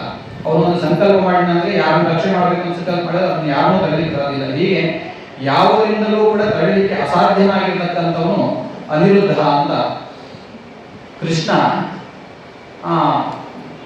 ತಂದೆ ತಾಯಿಗಳನ್ನು ನೋಡಬೇಕು ಅಂತ ಗೋಕುಲದಿಂದ ಮಥುರೆಗೆ ಪ್ರಯಾಣ ಮಾಡ್ತಾನೆ. ಮಥುರೆಗೆ ಪ್ರಯಾಣ ಮಾಡಬೇಕಾದ್ರೆ ಮಥುರಾ ಕೃಷ್ಣ ಬರ್ತಾನೆ. ಬಂದಾಗ ಅವನನ್ನ ಇನ್ನೂ ಬಾಲಕ, 8 ವರ್ಷದ ಬಾಲಕ, ಅವನನ್ನು ಅಲ್ಲೇ ಮುಗಿಸಿಬಿಡಿ ಅಂತ ಕಂಸ ಹೇಳಿ ಎಷ್ಟೊಂದು ಯೋಜನೆ ಮಾಡಿದ್ದ. ಏನೇನೆಲ್ಲ ಯೋಜನೆ ಮಾಡಿದ್ದ? ಮುಖ್ಯ ದ್ವಾರದಲ್ಲಿ ಮಾವುತರನ್ನ ಯೋಜನೆ ಮಾಡಿದ್ದ. ಆಮೇಲೆ ಕೋಲೆಯಾಪಿಡ ಆನೆ, ಬಲಿಷ್ಠವಾದ ಆನೆ, ಆ ಕಾಲದಲ್ಲಿ ಆ ಆನೆಯನ್ನು ಯಾರು ಪಡಿಸೋರಿರಲ್ಲ ಅಂತ ದೊಡ್ಡ ಆನೆ ಕೋಲೆಯ ಮಾವುತನನ್ನು ಸಂಹಾರ ಮಾಡಿದೆ. ಆನಂತರ ಬಂದಂತ ದೊಡ್ಡ ಆನೆ, ಆ ಆನೆಯನ್ನು ಲೀಲಾಜಾಲವಾಗಿ ತಿರುಗಿಸಿ ಬಾಲೆಯನ್ನು ತಿರುಗಿಸಿ ಸಂಹಾರ ಮಾಡಿದ. ಆಮೇಲೆ ಜಟ್ಟಿಗಳು, ಅನೇಕ ಜಟ್ಟಿಗಳು ಬಂದು ಇವ್ರ ಜೊತೆ ಯುದ್ಧ ಮಾಡಲಿಕ್ಕೆ ಹೊರಟರು, ಅವರನ್ನು ಆರಾಮವಾಗಿ ಇದು ಮಾಡಿದ. ಆಮೇಲೆ ಮುಷ್ಟಿಕಾಚಾರವರು, ಭೃತ್ಯರು, ಕಂಸನ ಭೃತ್ಯರು ಅವರು ಬಂದರು, ಅವರನ್ನು ಕೂಡ ಅನಾಯಾಸವಾಗಿ ಅವರನ್ನ ಸಂಹಾರ ಮಾಡಿ ನಂತರ ಕಂಸನನ್ನೂ ಕೂಡ ಸಂಹಾರ ಮಾಡಿ ತನ್ನ ಸಮುದಾಯಗಳ ಬಳಿ ಹೋಗಿ ಅವರನ್ನ ವಿಮೋಚನೆಗೊಳಿಸಿದ, ಬಂಧನದಿಂದ. ಹೀಗೆ ಅವನ ಇಚ್ಛೆಯನ್ನ, ಅವನ ಸಂಕಲ್ಪಗಳನ್ನ, ಅವನ ಶಕ್ತಿಯನ್ನ ಯಾರಿಂದಲೂ ಕೂಡ ತಡೆಯಲಿಕ್ಕೆ ಸಾಧ್ಯ ಇಲ್ಲ. ಆದ್ದರಿಂದ ಅವನನ್ನ ಅನಿರುದ್ಧ ಅಂತ ಸ್ತೋತ್ರ ಮಾಡಬಹುದಾಗಿದೆ. ಸುರಾನಂದ ಅಂತ ನಂತರದ ನಾಮ. ಸುರಾನಂದದ, ಸುರ ಅಂದ್ರೆ ದೇವತೆಗಳು, ದೇವತೆಗಳಿಗೆ ಆನಂದವನ್ನು ಕೊಡುವವನು ಅಂತ ಈ ನಾಮಕ್ಕೆ ಅರ್ಥ. ದೇವತೆಗಳಿಗೆ ಆನಂದವನ್ನು ಕೊಡುವವನು ಅಂತ ಹೇಳಿದ್ರೆ ಒಂದು ಮತ್ತೆ ಸಮಸ್ಯೆ ಬರ್ತದೆ. ಯಾಕೆ ದೇವತೆಗಳಿಗೆ ಮಾತ್ರ ಆನಂದ ಕೊಡಲ್ಲ, ಬೇರೆಯವ್ರಿಗೆ ಯಾಕೆ ಕೊಡಲ್ಲ, ತಾರತಮ್ಯ ಮಾಡ್ತಾರ ಅಂತಂದ್ರೆ ಇಲ್ಲ, ದೇವತೆಗಳು ಸ್ತೋತ್ರ ಮಾಡ್ತಾರೆ ಚೆನ್ನಾಗಿ, ಆದ್ರಿಂದಾಗಿ ಅವ್ರಿಗೆ ಆನಂದ ಕೊಡ್ತಾರೆ. ಈ ರೀತಿಯಾಗಿ ಉತ್ತರ ಕೊಟ್ಬಿಟ್ರೆ ಅಂದ್ರೆ ಯಾರು ಹೊಗಳ್ತಾರೋ ಅವ್ರಿಗೆ ಮಾತ್ರ ಬೇಕಾದ ಕೊಡ್ತೀವಿ, ಯಾರು ಹೊಗಳಲ್ಲೋ ಅವ್ರಿಗೆ ಕೊಡಲ್ಲ ಅಂದ್ರೆ ಇದು ಸಾಮಾನ್ಯ ಮನುಷ್ಯರ ಸ್ಥಿತಿ ಆಯ್ತು. ಯಾರು ಚೆನ್ನಾಗಿ ಅವನನ್ನು ಕೊಂಡಾಡ್ತಾರೋ ಅವರಿಗೆ ಒಳ್ಳೆ ಫಲವನ್ನು ಕೊಡ್ತಾನೆ, ಇಲ್ಲದೆ ಇದ್ದವ್ರಿಗೆ ಇಲ್ಲ ಅಂತ ಆದ್ರೆ ಇದು ಸಾಮಾನ್ಯ ಮನುಷ್ಯರು ಕಾಮಕ್ರೋಧ ಲೋಭ ಮೋಹಾದಿಗಳಿಗೆ ಒಳಗಾಗಿ ಮಾಡತಕ್ಕಂಥ ಸಾಮಾನ್ಯ ಮನುಷ್ಯರಂತೆ ಇನ್ನಾದಿಲ್ಲ ಅಂತ ಪ್ರಶ್ನೆ ಬರುತ್ತೆ. ಅದಕ್ಕೆ ಶಾಸ್ತ್ರಗಳು ಉತ್ತರ ಕೊಡ್ತಾ ಇದ್ದಾವೆ. ಹಾಗಲ್ಲ, ದೇವತೆಗಳು ಭಗವಂತನ ಆಜ್ಞೆಯನ್ನ ಚಾಚು ತಪ್ಪದೆ ಪಾಲಿಸ್ತಾರೆ. ಅವನು ಒಬ್ಬೊಬ್ಬರಿಗೆ ಒಂದೊಂದು ಜವಾಬ್ದಾರಿ ಕೊಟ್ಟು ಆಯಾ ಸ್ಥಾನದಲ್ಲಿ ಕೊಡಿಸಿದ್ದಾನೆ. ಇಂದ್ರದೇವರನ್ನ, ದಿಕ್ಪಾಲಕರನ್ನ ಆಯಾ ಸ್ಥಾನದಲ್ಲಿ ಕೊಡಿಸಿದ್ದಾನೆ, ಇಂದ್ರದೇವರನ್ನ ಒಂದು ಸ್ಥಾನದಲ್ಲಿ ಕೊಡಿಸಿದ್ದಾನೆ, ಬ್ರಹ್ಮದೇವರನ್ನ ಒಂದು ಸ್ಥಾನದಲ್ಲಿ ಕೊಡಿಸಿದ್ದಾನೆ. ಹೀಗೆ ಆ ಯಾವ್ಯಾವ ಜವಾಬ್ದಾರಿಯನ್ನು ಕೊಟ್ಟು ಭಗವಂತ ಅವರನ್ನು ದೇವತೆಗಳನ್ನು ಕೊಡಿಸಿದ್ದಾನೋ ಆ ಕೆಲಸವನ್ನ ಚಾಚು ತಪ್ಪದೆ ಮಾಡ್ತಾರೆ, ಪ್ರಾಮಾಣಿಕವಾಗಿ ಮಾಡ್ತಾರೆ, ಮತ್ತೆ ಅವನ ಆಜ್ಞೆಯನ್ನು ಪಾಲಿಸ್ತಾರೆ. ಜೊತೆಗೆ ಅದನ್ನ ಭಕ್ತಿಯಿಂದ ಮಾಡ್ತಾರೆ. ಮತ್ತೆ ಸರಿಯಾದ ಜ್ಞಾನ ಇದೆ, ಅವನ ಆದೇಶದಂತೆ ನಾವು ಮಾಡ್ತಾ ಇದ್ದೇವೆ ಅಂತಕ್ಕಂಥ ಎಚ್ಚರ ಅವರಿಗೆ. ಆ ಎಚ್ಚರಿಕೆಯಿಂದ ಅವರು ತಮ್ಮ ಕರ್ತವ್ಯವನ್ನು ಪಾಲನೆ ಮಾಡ್ತಾ ಇದ್ದಾರೆ, ಅವನ ಪ್ರೀತಿಗಾಗಿ ಕೆಲಸ ಮಾಡ್ತಾ ಇದ್ದಾರೆ. ಹೊರತು ಲಂಚ ತಗೊಳ್ಳಿಲ್ಲ ಅಥವಾ ಯಾರದೋ ಮೆಚ್ಚಿಸ್ಬೇಕು ಅಂತ. ಆದ್ರೆ ನಾವು ಮನುಷ್ಯರು ಏನ್ ಮಾಡ್ತೀವಿ, ನಾವು ಭಗವಂತ ಸೃಷ್ಟಿ ಮಾಡಿದ್ದನ್ನು ಅವನು ಎಲ್ಲ ಬೇರೆ ಉಪನಿಷತ್ತುಗಳೆಲ್ಲ ಅವನ ಭಗವಂತನ ಆಜ್ಞೆ. ಏನು ಶಾಸ್ತ್ರಗಳಲ್ಲಿ ಹೇಳಿದ್ದಾರೆ, ಈ ತರ ಬದುಕಬೇಕು, ಯಾವ ತರ ಏನೇನು ಮಾಡಬೇಕು, ಯಾರು ಏನೇನು ಮಾಡಬೇಕು, ಯಾವ ಕಾಲಕ್ಕೆ ಏನೇನು ಮಾಡಬೇಕು, ಸಂಧ್ಯಾಕಾಲದಲ್ಲಿ ಸಂಧ್ಯಾವಂದನೆ ಮಾಡಬೇಕು, ದೇವತಾರ್ಚನೆ ಮಾಡಬೇಕು, ಪೂಜೆ ಮಾಡಬೇಕು, ಏನೇನು ಹೇಳಿದ್ದಾರೆ ವಿಧಿವಿಧಾನಗಳನ್ನ ಅವೆಲ್ಲವೂ ಕೂಡ ಭಗವಂತನ ಆಜ್ಞೆ. ಆ ಆಜ್ಞೆಯನ್ನು ನಾವು ಎಷ್ಟು ಪಾಲಿಸ್ತಾರೆ, ಭಗವಂತನ ಆಜ್ಞೆಯನ್ನು ಪಾಲಿಸ್ತಾ ಇಲ್ಲ. ಅಷ್ಟೇ ಅಲ್ಲ, ಅವನು ಸೃಷ್ಟಿ ಮಾಡಿಕೊಟ್ಟಂತ ಜಗತ್ತನ್ನು ನಾವು ಉಳಿಸ್ಕೊಳ್ಬೇಕು, ಸರಿಯಾದ ರೀತಿಯಲ್ಲಿ ಅವನ ಸೃಷ್ಟಿಯನ್ನು ಉಳಿಸ್ಕೊಳ್ಬೇಕು. ಎಷ್ಟು ಉಳಿಸ್ಕೊತಾ ಇದ್ದೀವಿ, ಇದ್ದದನ್ನು ಏನು ಹಾಳು ಮಾಡ್ತಾ ಇದ್ವಿ, ಬರೀ ಹಾಳು ಮಾಡೋದನ್ನ ವಿಕೃತಿಗೊಳಿಸ್ತಾ ಇದ್ವಿ. ಪ್ರಕೃತಿಯನ್ನ, ಅವನ ಪಟ್ಟಂತ ನೀರ, ಜಲ ಮುಂತಾದವುಗಳನ್ನು, ಹೀಗೆ ಎಲ್ಲವನ್ನೂ ಕೂಡ ಅದನ್ನ ನಾಶಪಡಿಸ್ತಾ ಇದ್ವಿ. ಹೀಗೆ ಭಗವಂತನ ಆಜ್ಞೆಯನ್ನು ಪರಿಪಾಲನೆ ಮಾಡದೇ ಇರತಕ್ಕಂಥದ್ದು, ಮತ್ತೆ ಅವನ ಸೃಷ್ಟಿಯನ್ನ ನಾವು ನಾಶ ಮಾಡ್ತಾ ಇದ್ವಿ. ಹೀಗೆ ನಾನಾ ದೋಷಗಳನ್ನ ನಾವು ಮಾಡ್ತಾ ಇದ್ದೇವೆ. ಆದ್ದರಿಂದಾಗಿ ನಮಗೆ ಸುರರಿಗೆ ಅಂದ್ರೆ ದೇವತೆಗಳಿಗೆ ಕೊಡುವಂತಹ ಆನಂದವನ್ನ ಮನುಷ್ಯರಿಗೆ ಕೊಡಲ್ಲ. ಎಷ್ಟು ಮಾಡ್ತಾರೋ ಅಷ್ಟಷ್ಟು ಅವಾಗ ಕೊಡ್ತಾ ಇರ್ತಾರೆ, ಇಲ್ಲ ಅಂತ. ಆದ್ರಿಂದ ಸುರಾನಂದ ಅಂತಂದ್ರೆ ದೇವತೆಗಳಿಗೆ ಆನಂದವನ್ನು ಕೊಡತಕ್ಕಂಥವನು ಮನುಷ್ಯರಿಗೆ ಕೊಡಲ್ವ ಅಂತಂದ್ರೆ, ಮನುಷ್ಯರು ಯಾವಾಗ ಏನೇನು ತಮ್ಮ ಕರ್ತವ್ಯಗಳನ್ನ, ಜವಾಬ್ದಾರಿಯನ್ನು ಚೆನ್ನಾಗಿ ನಿಭಾಯಿಸ್ತಾರೋ ಅವಾಗ ಆಯಾ ಆನಂದಗಳನ್ನು ಕೊಟ್ಟು ಅನುಗ್ರಹ ಮಾಡ್ತಾ ಇರ್ತಾನೆ. ಅದರಿಂದಾಗಿ ಅವನನ್ನ ಸುರಾನಂದ, ದೇವತೆಗಳಿಗೆ ಆನಂದವನ್ನು ಉಂಟು ಮಾಡತಕ್ಕಂಥವನು. ದೇವತೆಗಳಿಗೆ ಅನ್ನೋದ್ರ ಜೊತೆಗೆ ದೇವತೆಗಳಂತೆ ಯಾರು ಕರ್ತವ್ಯವನ್ನು ಸರಿಯಾಗಿ ಪಾಲನೆ ಮಾಡ್ತಾರೋ, ಭಗವದ್ಗೀತೆಯನ್ನ ಭಗವದ್ಭಕ್ತಿಯಾಗಿಗಳನ್ನ ಮಾಡ್ತಾರೋ ಅವರಿಗೂ ಕೂಡ ಆನಂದವನ್ನು ಕೊಡತಕ್ಕಂಥವನು ಎಂಬತಕ್ಕಂಥ ಅರ್ಥವನ್ನ ತಿಳ್ಕೊಳ್ಳಬಹುದಾಗಿದೆ. ನಂತರದಲ್ಲಿ ಗೋವಿಂದ, ಗಾಹ ವಿಂದತಿಗೆ ಗೋವಿಂದ, ವೇದಗಳಿಂದ ಪ್ರತಿಪಾದ್ಯನಾಗಿರ್ತಕ್ಕಂಥವನು, ವೇದಗಳನ್ನ ತನ್ನಲ್ಲಿ ಇಟ್ಟುಕೊಂಡಿರ್ತಕ್ಕಂಥವನು. ಒಂದು ಪ್ರಳಯ ಕಾಲದಲ್ಲಿ ಕೂಡ ವೇದಗಳು ಅನಾದಿ, ಅದು ಯಾರು ಸೃಷ್ಟಿ ಮಾಡಿರ್ತಕ್ಕಂಥದ್ದಲ್ಲ, ಯಾವಾಗಲೂ ಇರ್ತಕ್ಕಂಥವ್ರು, ಅದನ್ನ ಯಾರು ಬರೆದಿಲ್ಲ. ಭಗವಂತನ ಚಿತ್ತದಲ್ಲಿ ಸದಾ ಇರತಕ್ಕಂಥವ್ರು. ಹೇಗ್ರೀವನು ಪರಮಾತ್ಮದಿಂದ ಅದು ಮತ್ತೆ ಲೋಕಕ್ಕೆ ಬರ್ತದೆ ಮತ್ತೊಂದು ಸೃಷ್ಟಿಯಲ್ಲಿ. ಹೀಗೆ ಅನಾದಿ ಕಾಲದಿಂದ ಭಗವಂತ ತನ್ನ ವೇದಗಳನ್ನು ತನ್ನಲ್ಲಿ ಇಟ್ಟುಕೊಂಡಿದ್ದಾನೆ. ಮತ್ತೆ ಅವನು ನಾಶ ಆಗುವಾಗ ಅವನ ಚಿತ್ತದಲ್ಲಿ ಹೋಗ್ತದೆ. ಮತ್ತೆ ಇನ್ನೊಂದು ಸೃಷ್ಟಿಯಾದಾಗ ಮತ್ತೆ ಹಯಗ್ರೀವ ರೂಪದಿಂದ ಜಗತ್ತಿಗೆ ಉಪದೇಶ ಮಾಡ್ತಾನೆ. ಹೀಗೆ ಗೋವಿಂದ ಅಂತಂದ್ರೆ ವೇದಗಳನ್ನ ಧಾರಣೆ ಮಾಡಿರ್ತಕ್ಕಂಥವನು, ವೇದಗಳಿಂದ ಪ್ರತಿಪಾದ್ಯನಾಗಿರ್ತಕ್ಕಂಥವನು, ಗೋವುಗಳಿಗೆ ಪ್ರತಿಯಾಗಿರ್ತಕ್ಕಂಥವನು, ಭೂಮಿಗೆ ಒಡೆಯನಾಗಿರ್ತಕ್ಕಂಥವನು ಎಂಬತಕ್ಕಂಥ ಅರ್ಥಗಳು ಈ ಗೋವಿಂದ ನಾಮಕ್ಕೆ ಇವೆ. ಗೋವಿಂದಾಂಪತಿ, ಈ ಗೋವಿಂದರು ಅಂತಂದ್ರೆ ಜ್ಞಾನಿಗಳು, ವೇದ ಪುರುಷರು, ಅಂದ್ರೆ ಬ್ರಹ್ಮಾದಿ ದೇವತೆಗಳು ಮತ್ತೆ ವೇದವನ್ನು ತಿಳಿದಿರತಕ್ಕಂಥವರು, ಇವರು ಗೋವಿಂದರು ಅಂತ ಕರೀತಾರೆ. ಆ ಗೋವಿಂದಗಳಿಗೆ ಅಂದ್ರೆ ಜ್ಞಾನಿಗಳಿಗೆಲ್ಲ ಒಡೆಯನಾಗಿರತಕ್ಕಂಥವನು, ಭಕ್ತರಿಗೆಲ್ಲ ಒಡೆಯನಾಗಿರತಕ್ಕಂಥವನು ಎಂಬತಕ್ಕಂಥ ಅರ್ಥವನ್ನ ಗೋವಿಂದಾಂಪತಿ ಅನ್ನೋದು. ಹೀಗೆ ಮಹೇಶ್ವಾಸೋ ಮಹೀಭರತ ಶ್ರೀನಿವಾಸ ಸದಾಂಗತಿ ಅನಿರುದ್ಧ ಸುರಾನಂದೋ ಗೋವಿಂದೋ ಗೋವಿಂದಾಂಬತಿ ಎಂಬತಕ್ಕಂಥ ಅರ್ಥದಲ್ಲಿ ಶ್ಲೋಕದಲ್ಲಿ ಇಷ್ಟು ನಾಮಗಳಿಗೂ ಇಷ್ಟಿಷ್ಟು ಅರ್ಥಗಳನ್ನು ನಾವು ಚಿಂತನೆ ಮಾಡ್ತಾ ಆ ಸ್ತೋತ್ರವನ್ನು ಮಾಡಬಹುದಾಗಿದೆ. ಹೀಗೆ ಕೆಲವು ನಾಮಗಳಿಗೆ ನಾವು ಅರ್ಥ ಚಿಂತನೆ ಮಾಡ್ತಾ ಹೋದ್ರೆ ಆ ಸ್ತೋತ್ರ ವಿಷ್ಣು ಸಹಸ್ರನಾಮದ ಮಹತ್ವ ಅರ್ಥ ಆಗ್ತಾ ಹೋಗ್ತದೆ.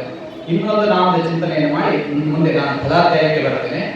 ಶ್ರೀಧಶ್ರೀಶ ಶ್ರೀನಿವಾಸ ಶ್ರೀನಿಧಿ ಶ್ರೀಮದಾಂಬ, ಶ್ರೀಧಶ್ರೀಶ ಶ್ರೀನಿವಾಸ ಶ್ರೀನಿಧಿ ಶ್ರೀಯುಭಾವನ, ಶ್ರೀಧರ ಶ್ರೀಕರ ಶ್ರೀಯ ಶ್ರೀಮಾನ್ ಲೋಕತ್ರಯಾಶ್ರಯ ಎಂಬತಕ್ಕಂಥ ಶ್ಲೋಕ. ಅಲ್ಲಿ ಶ್ರೀಧಃ ಅಂತ ಬರುತ್ತೆ, ಸಂಪತ್ತನ್ನು ಕೊಡತಕ್ಕಂಥವನು ಅಂತ ಅರ್ಥ. ಸಂಪತ್ತನ್ನು ಕೊಡತಕ್ಕಂಥವನು ಶ್ರೀಧಃ. ದೇವತೆಗಳು ಕೂಡ ಸಂಪತ್ತನ್ನು ಒಮ್ಮೆ ಕಳ್ಕೊಂಡ್ಬಿಟ್ಟಿದ್ರು, ತಮ್ಮ ಅಧಿಕಾರಗಳನ್ನು ಕಳ್ಕೊಂಡ್ಬಿಟ್ರು, ಎಲ್ಲವನ್ನು ಕಳೆದುಕೊಂಡು ಬೀದಿ ಬಿದ್ದಿದ್ರು. ಆವಾಗ ಅಂದ್ರೆ ಬಲಿ ಚಕ್ರವರ್ತಿ ಯಾಗವನ್ನು ಮಾಡಿ, ವಿಶ್ವಜಿತ್ ಯಾಗ ಎಂಬತಕ್ಕಂಥದ್ದು ಮಾಡಿ ಇಡೀ ಎಲ್ಲವನ್ನೂ ಗೆದ್ದು ಬಿಟ್ಟಿದ್ದ, ದೇವಲೋಕವನ್ನು ಗೆದ್ದು ಬಿಟ್ಟಿದ್ದ. ಆದ್ರಿಂದ ಅವರೆಲ್ಲರೂ ಕೂಡ ಸ್ಥಾನದಿಂದ ಭ್ರಷ್ಟರಾಗಿಬಿಟ್ಟರು ದೇವಾದೇವತೆಗಳು. ಆಗ ಭಗವಂತನನ್ನ ಶರಣಾದಾಗ ಪ್ರಯೋಗವನ್ನು ಮಾಡಿರ್ತಕ್ಕಂಥ ಅದಿತಿ ದೇವಿಯನ್ನು ನಿಮಿತ್ತೀಕರಿಸಿಕೊಂಡು ಭಗವಂತ ವಾಮನನಾಗಿ ಅವತಾರ ಮಾಡಿದ. ವಾಮನನಾಗಿ ಅವತಾರ ಮಾಡಿ ಆ ಅವತಾರ ವಿಶೇಷವಾದ ಅವತಾರ, ಪೂರ್ಣ ನಾನು ಬಾಲಕನಾಗಿ ಹುಟ್ಟದೆ ಒಂದು 8ನೇ ವಯಸ್ಸಿನ ಮಗುವಾಗಿ ಒಟುವಾಗಿ ಅವತಾರ ಮಾಡಿ ವಿಶೇಷವಾಗಿರ್ತಕ್ಕಂತಹ ಉಪನಯನ ಸಂಸ್ಕಾರವನ್ನ ಎಲ್ಲ ದೇವತೆಗಳೇ ಸೇರಿಕೊಂಡು ಮಾಡ್ತಾರೆ. ಅಂತಹ ವಾಮನ ದಿವ್ಯವಾದಂತಹ ವಾಮನ ರೂಪವನ್ನು ತಾಳಿಕೊಂಡು ಇವನು ಮಾಡತಕ್ಕಂಥ ಬಲಿ ಮಾಡತಕ್ಕಂಥ ಯಾಗಕ್ಕೆ ಬರ್ತಾನೆ. ಬಂದು ಅವನಿಗೇನು ಎಲ್ಲ ಗೆದ್ದ ಮೇಲೆ ಮುಂದೆ ದಾನಾದಿಗಳನ್ನು ಇಟ್ಕೊಂಡಿರ್ತಾನೆ. ಆ ದಾನದಲ್ಲಿ ಬಂದವರಿಗೆ ಏನೇನು ಬೇಕು ಎಲ್ಲವನ್ನು ಕೊಡ್ತಾ ಇರ್ತಾನೆ. ಹಾಗೆ ಅವನು ಬಲಿ ಚಕ್ರವರ್ತಿಯಿಂದ ಎಲ್ಲವನ್ನು ಪಡೆದಾನೆ. ತ್ರಿವಕ್ರಮನಾಗಿ ಎಲ್ಲ ಲೋಕಗಳನ್ನು ಅವನಿಗೆ ದಾನವನ್ನು ಪಡೆದು ಅವನಿಗೆ ಬಲಿಗೂ ಅನುಗ್ರಹ ಮಾಡಿ ಅವನಿಗೆ ಒಂದು ಬೇರೆ ಜಾಗವನ್ನು ಕೊಟ್ಟು ದೇವತೆಗಳ ಲೋಕವನ್ನ ದೇವತೆಗಳಿಗೆ ಮತ್ತೆ ತಲುಪಿಸಿ ಅವರಿಗೆ ಸಂಪತ್ತನ್ನು ಬರುವಂತೆ ಮಾಡ್ತಾನೆ, ಅವರ ಸ್ಥಾನಗಳನ್ನು ಬರುವಂತಾನೆ. ಹೀಗೆ ಸ್ಥಾನಮಾನಗಳಿಗೆ ಸಂಪತ್ತಿಗೆ ಚ್ಯುತಿ ಬಂದಾಗ ಇಂತಹ ಸ್ತೋತ್ರಗಳನ್ನು ಚಿಂತನೆ ಮಾಡಿದಾಗ, ಸ್ತೋತ್ರ ಮಾಡಿದಾಗ ನಮಗೂ ಕೂಡ ಅದು ಅಂತಹ ಕೈತಪ್ಪುವಂತಹ ಪರಿಸ್ಥಿತಿಗಳಿದ್ರೆ ಅಥವಾ ಯಾರಿಗೂ ತೊಂದರೆ ಆಗಿದ್ರೆ ಇಂತಹ ಅನೇಕ ಶ್ಲೋಕಗಳಿವೆ. ಒಂದೊಂದು ಆಪತ್ತುಗಳು, ಒಂದೊಂದು ತೊಂದರೆಗಳು ನಮಗೆ ಬಂದಾಗ ಅದೇ ಮುಖ್ಯ ಆಗಿರಬಾರ್ದು. ಬರೀ ಫಲ ಪಡೆಯಲಿಕ್ಕೆ ಮಾತ್ರ ಮಾಡೋದಲ್ಲ, ಭಗವಂತ ನಮ್ಮನ್ನು ಅನುಗ್ರಹ ಮಾಡೇ ಮಾಡ್ತಾನೆ ಎಂಬತಕ್ಕಂತಹ ನಂಬಿಕೆ ಪೂರ್ಣವಾಗಿದ್ದು, ಯಾವುದ್ಯಾವ ಸಂಕಷ್ಟಗಳು ಬಂದರೆ ಅದಕ್ಕೆ ಬರ್ತಂತಹ ನಾಮಗಳನ್ನು ವಿಶೇಷವಾಗಿ ನಾವೇ ನಿಮಗೆ ಕೇಳಿರ್ತೀವಿ, ಅದನ್ನು ತಿಳ್ಕೊಂಡು ಆ ನಾಮಗಳನ್ನು ವಿಶೇಷವಾಗಿ ಅನುಸಂಧಾನ ಮಾಡಿಕೊಂಡು ಸ್ತೋತ್ರ ಮಾಡಿದರೆ ಖಂಡಿತವಾಗಿಯೂ ಆ ಫಲಗಳನ್ನ ಭಗವಂತ ಕೊಡ್ತಾನೆ. ಅದರಲ್ಲಿ ಎರಡು ಮಾತಿಲ್ಲ. ಅನೇಕ ಸಂದರ್ಭಗಳಲ್ಲಿ ನಾವು ನೋಡಿದ್ದೇವೆ ಆ ರೀತಿಯಾಗಿ ಅನುಗ್ರಹ ಮಾಡಿರ್ತಕ್ಕಂಥದ್ದನ್ನ. ಹೀಗೆ ಅನೇಕ ನಾಮಗಳನ್ನ ಅರ್ಥ ಅನುಸಂಧಾನವಾಗಿ ತಿಳ್ಕೊಂಡಿದ್ರೆ ಸ್ತೋತ್ರ ಮಾಡ್ತಾ ನಮಗೆ ಬಂದಂಥ ಆಪತ್ತುಗಳನ್ನೆಲ್ಲ ಪರಿಹಾರ ಮಾಡಿಕೊಳ್ಳಬಹುದಾಗಿದೆ. ಫಲಶ್ರುತಿಯಲ್ಲೂ ಕೂಡ ಇಂತಹ ವಿಚಾರಗಳನ್ನ ಬಹಳ ಹೇಳಿದ್ದಾರೆ. ಏನೇನು ಪಡೆಯುವುದಾಗಿದೆ ಅಂತ. ರೋಗಾತ್ಮೋ ಮುಚ್ಚತೆಯ ರೋಗ, ರೋಗಾತ್ಮೋ ಮುಚ್ಚತೆಯ ರೋಗ, ಬದ್ಧೋ ಮುಚ್ಚೇದ ಬಂಧನ, ಭಯಾನ್ಮುಚ್ಚೇದ ವಿಧಸ್ತು ಮುಚ್ಚೇದ ಆಪನ್ನ ಆಪದ ಅಂತ ವಿಷ್ಣು ಸಹಸ್ರನಾಮವನ್ನು ಹೇಳಿ ಭೀಷ್ಮಾಚಾರ್ಯರು ಈ ಸ್ತೋತ್ರವನ್ನು ಮಾಡಿದರೆ ಏನೇನು ಫಲವನ್ನು ಪಡೆಯಬಹುದಾಗಿದೆ ಎಂಬುದಕ್ಕೆ ಅನೇಕ ವಿಚಾರಗಳನ್ನು ಹೇಳ್ತಾ ಇದ್ದಾರೆ. ಅದರಲ್ಲಿ ಅನೇಕ ತೊಂದರೆಗಳು ಜೀವನಿಗೆ ಬರ್ತಾ ಇರ್ತವೆ. ಒಂದು ರೋಗ ಬಂದಿದೆ ಅಂತಂದ್ರೆ ರೋಗದಿಂದ ಪರಿಹಾರ ಮಾಡಿಕೊಂಡು ಈ ಸ್ತೋತ್ರವನ್ನ ಭಕ್ತಿಯಿಂದ ಸ್ತೋತ್ರ ಮಾಡಿದರೆ ಅಲ್ಲಿ ವೇದ್ಯೋ ವೈದ್ಯ ಸದಾ ಯೋಗಿ ಬೇಷಿಜಂ ಬಿಷಕೋ ಇತ್ಯಾದಿ ಭಗವಂತ ವೈದ್ಯನಾಗಿದ್ದಾನೆ, ಎಲ್ಲ ರೋಗಗಳನ್ನು ಪರಿಹಾರ ಮಾಡುವವನಾಗಿದ್ದಾನೆ, ರೋಗ ಪರಿಹಾರಕನಾಗಿದ್ದಾನೆ ಎಂಬತಕ್ಕಂಥ ಅರ್ಥವುಳ್ಳಂತ ಅನೇಕ ಸ್ತೋತ್ರಗಳಿವೆ. ಹೀಗೆ ಅದನ್ನ ಈ ಒಂದು ಸಂಕಲ್ಪಗಳೊಂದಿಗೆ ಚಿಂತನೆಯನ್ನು ಮಾಡ್ತಾ ಭಗವಂತ ಇದು ಪರಿಹಾರ ಮಾಡುವುದು ಅಂತ ಆಲೋಚನೆಯೊಂದಿಗೆ ಆ ಸ್ತೋತ್ರವನ್ನು ಪಠನೆ ಮಾಡ್ತಾ ಇದ್ದರೆ ಆ ನಮಗೆ ಬೇಕಾಗಿರ್ತಕ್ಕಂತಹ ಮನಸ್ಸಂಕಲ್ಪ ಈಡೇರ್ತದೆ. ಏನು ಬೇಕೋ ಆ ಫಲ ಸಿಗ್ತದೆ. ನಮ್ಮ ಗುರುಗಳು ವಿಶ್ವೇಶ ತೀರ್ಥ ಶ್ರೀಪಾದಂಗಳವರು ಈ ವಿಷ್ಣು ಸಹಸ್ರನಾಮವನ್ನು ದಿವಸಕ್ಕೆ 10 ಬಾರಿ ಮಾಡ್ತಾ ಇದ್ರು.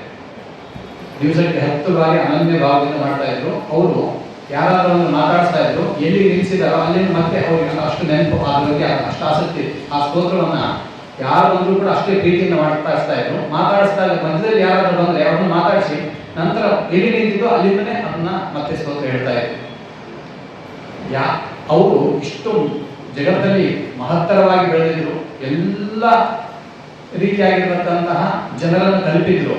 ದೊಡ್ಡ ದೊಡ್ಡ ರಾಜಕಾರಣಿಗಳಿಂದ ಹಿಡ್ಕೊಂಡು ಸಣ್ಣ ಸಣ್ಣ ವ್ಯಕ್ತಿಗಳವರೆಗೂ ಹಳ್ಳಿಗಳಿಗೂ ಹೋಗಿ ತಲುಪಿದ್ರು ಸ್ವಾಮಿಗಳು. ಅಂತಹ ಸಾಮರ್ಥ್ಯ ಅವರು ಸಣ್ಣ ಗ್ರಾಮದಲ್ಲಿ ಹುಟ್ಟಿರ್ತಕ್ಕಂಥ ರಾಮಕುಂಜ ಗ್ರಾಮದಲ್ಲಿ ಹುಟ್ಟಿರ್ತಕ್ಕಂಥ ಒಂದು ಮಗು ಇಷ್ಟು ದೇಶವ್ಯಾಪಿಯಾಗಿ ಪ್ರಚಾರ ಆಗುವಂತೆ ಇವತ್ತ ದೊಡ್ಡ ಮಟ್ಟದಲ್ಲಿ ಬೆಳೆದೆ. ಅದು ಯಾವುದಂತ ಹೇಳ್ತೀನಿ, ಆ ಮಟ್ಟಕ್ಕೆ ಬೆಳಿಬೇಕು ಅಂತಂದ್ರೆ ಭಗವಂತನ ವಿಶೇಷವಾದಂತಹ ಆರಾಧನೆಯಿಂದ ಮಾತ್ರ ಸಾಧ್ಯ ಅನ್ನೋದನ್ನ ನಮ್ಮ ಗುರುಗಳು ತೋರಿಸ್ಕೊಟ್ಟಿದ್ದಾರೆ.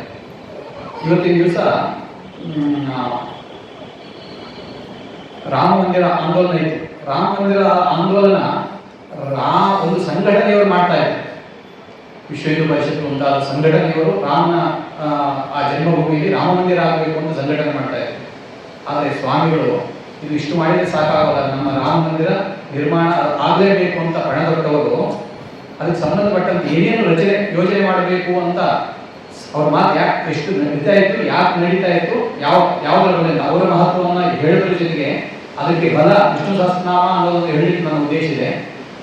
ಯಾಕೆಂದ್ರೆ ಅವರು ಈಗಿನ ಯಾವೊಂದು ಆಡಳಿತ ಇದೆ ನಡೀತಾ ಇದೆ, ಆಡಳಿತ ಇವತ್ತು ಈ ಆಡಳಿತಕ್ಕೆ ಬರಬೇಕಂತಂದ್ರೆ ಮೂಲ ಶಕ್ತಿ ಪ್ರಯೋಜನ ಸಾಧು ಇದು ಒಳಗಿರ್ತಕ್ಕಂಥ ಒಂದು. ಯಾಕೆ ಅಂತಂದ್ರೆ ಆವಾಗಿನ ಮುಖ್ಯಸ್ಥರು ಏನಿದ್ರಲ್ಲ, ಪಕ್ಷವನ್ನು ನಡೆಸತಕ್ಕಂಥ ಇಬ್ಬರು ಮುಖ್ಯಸ್ಥರಿದ್ರು, ಅವ್ರನ್ನ ಕರೆದು ಹೇಳಿದ್ರು, ನಾವೆಲ್ಲ ಸಂತರು ಸೇರಿಕೊಂಡು ಆಂದೋಲನ ಮಾಡ್ತಾ ಇದ್ದೀವಿ ರಾಮ ಮಂದಿರ ಕಟ್ಟಬೇಕು ಅಂತ, ಅಷ್ಟಾದ್ರೆ ಸಾಕಾಗಲ್ಲ, ನೀವು ನಿಮ್ಮ ಪಕ್ಷದ ಅಜೆಂಡಾ ಯೋಜನೆಯನ್ನಾಗಿ ತೆಗೆದುಕೊಳ್ಳಿ, ನಾವು ಇದನ್ನು ಕಟ್ಟಿಕೊಡುತ್ತೇವೆ ಅಂತ.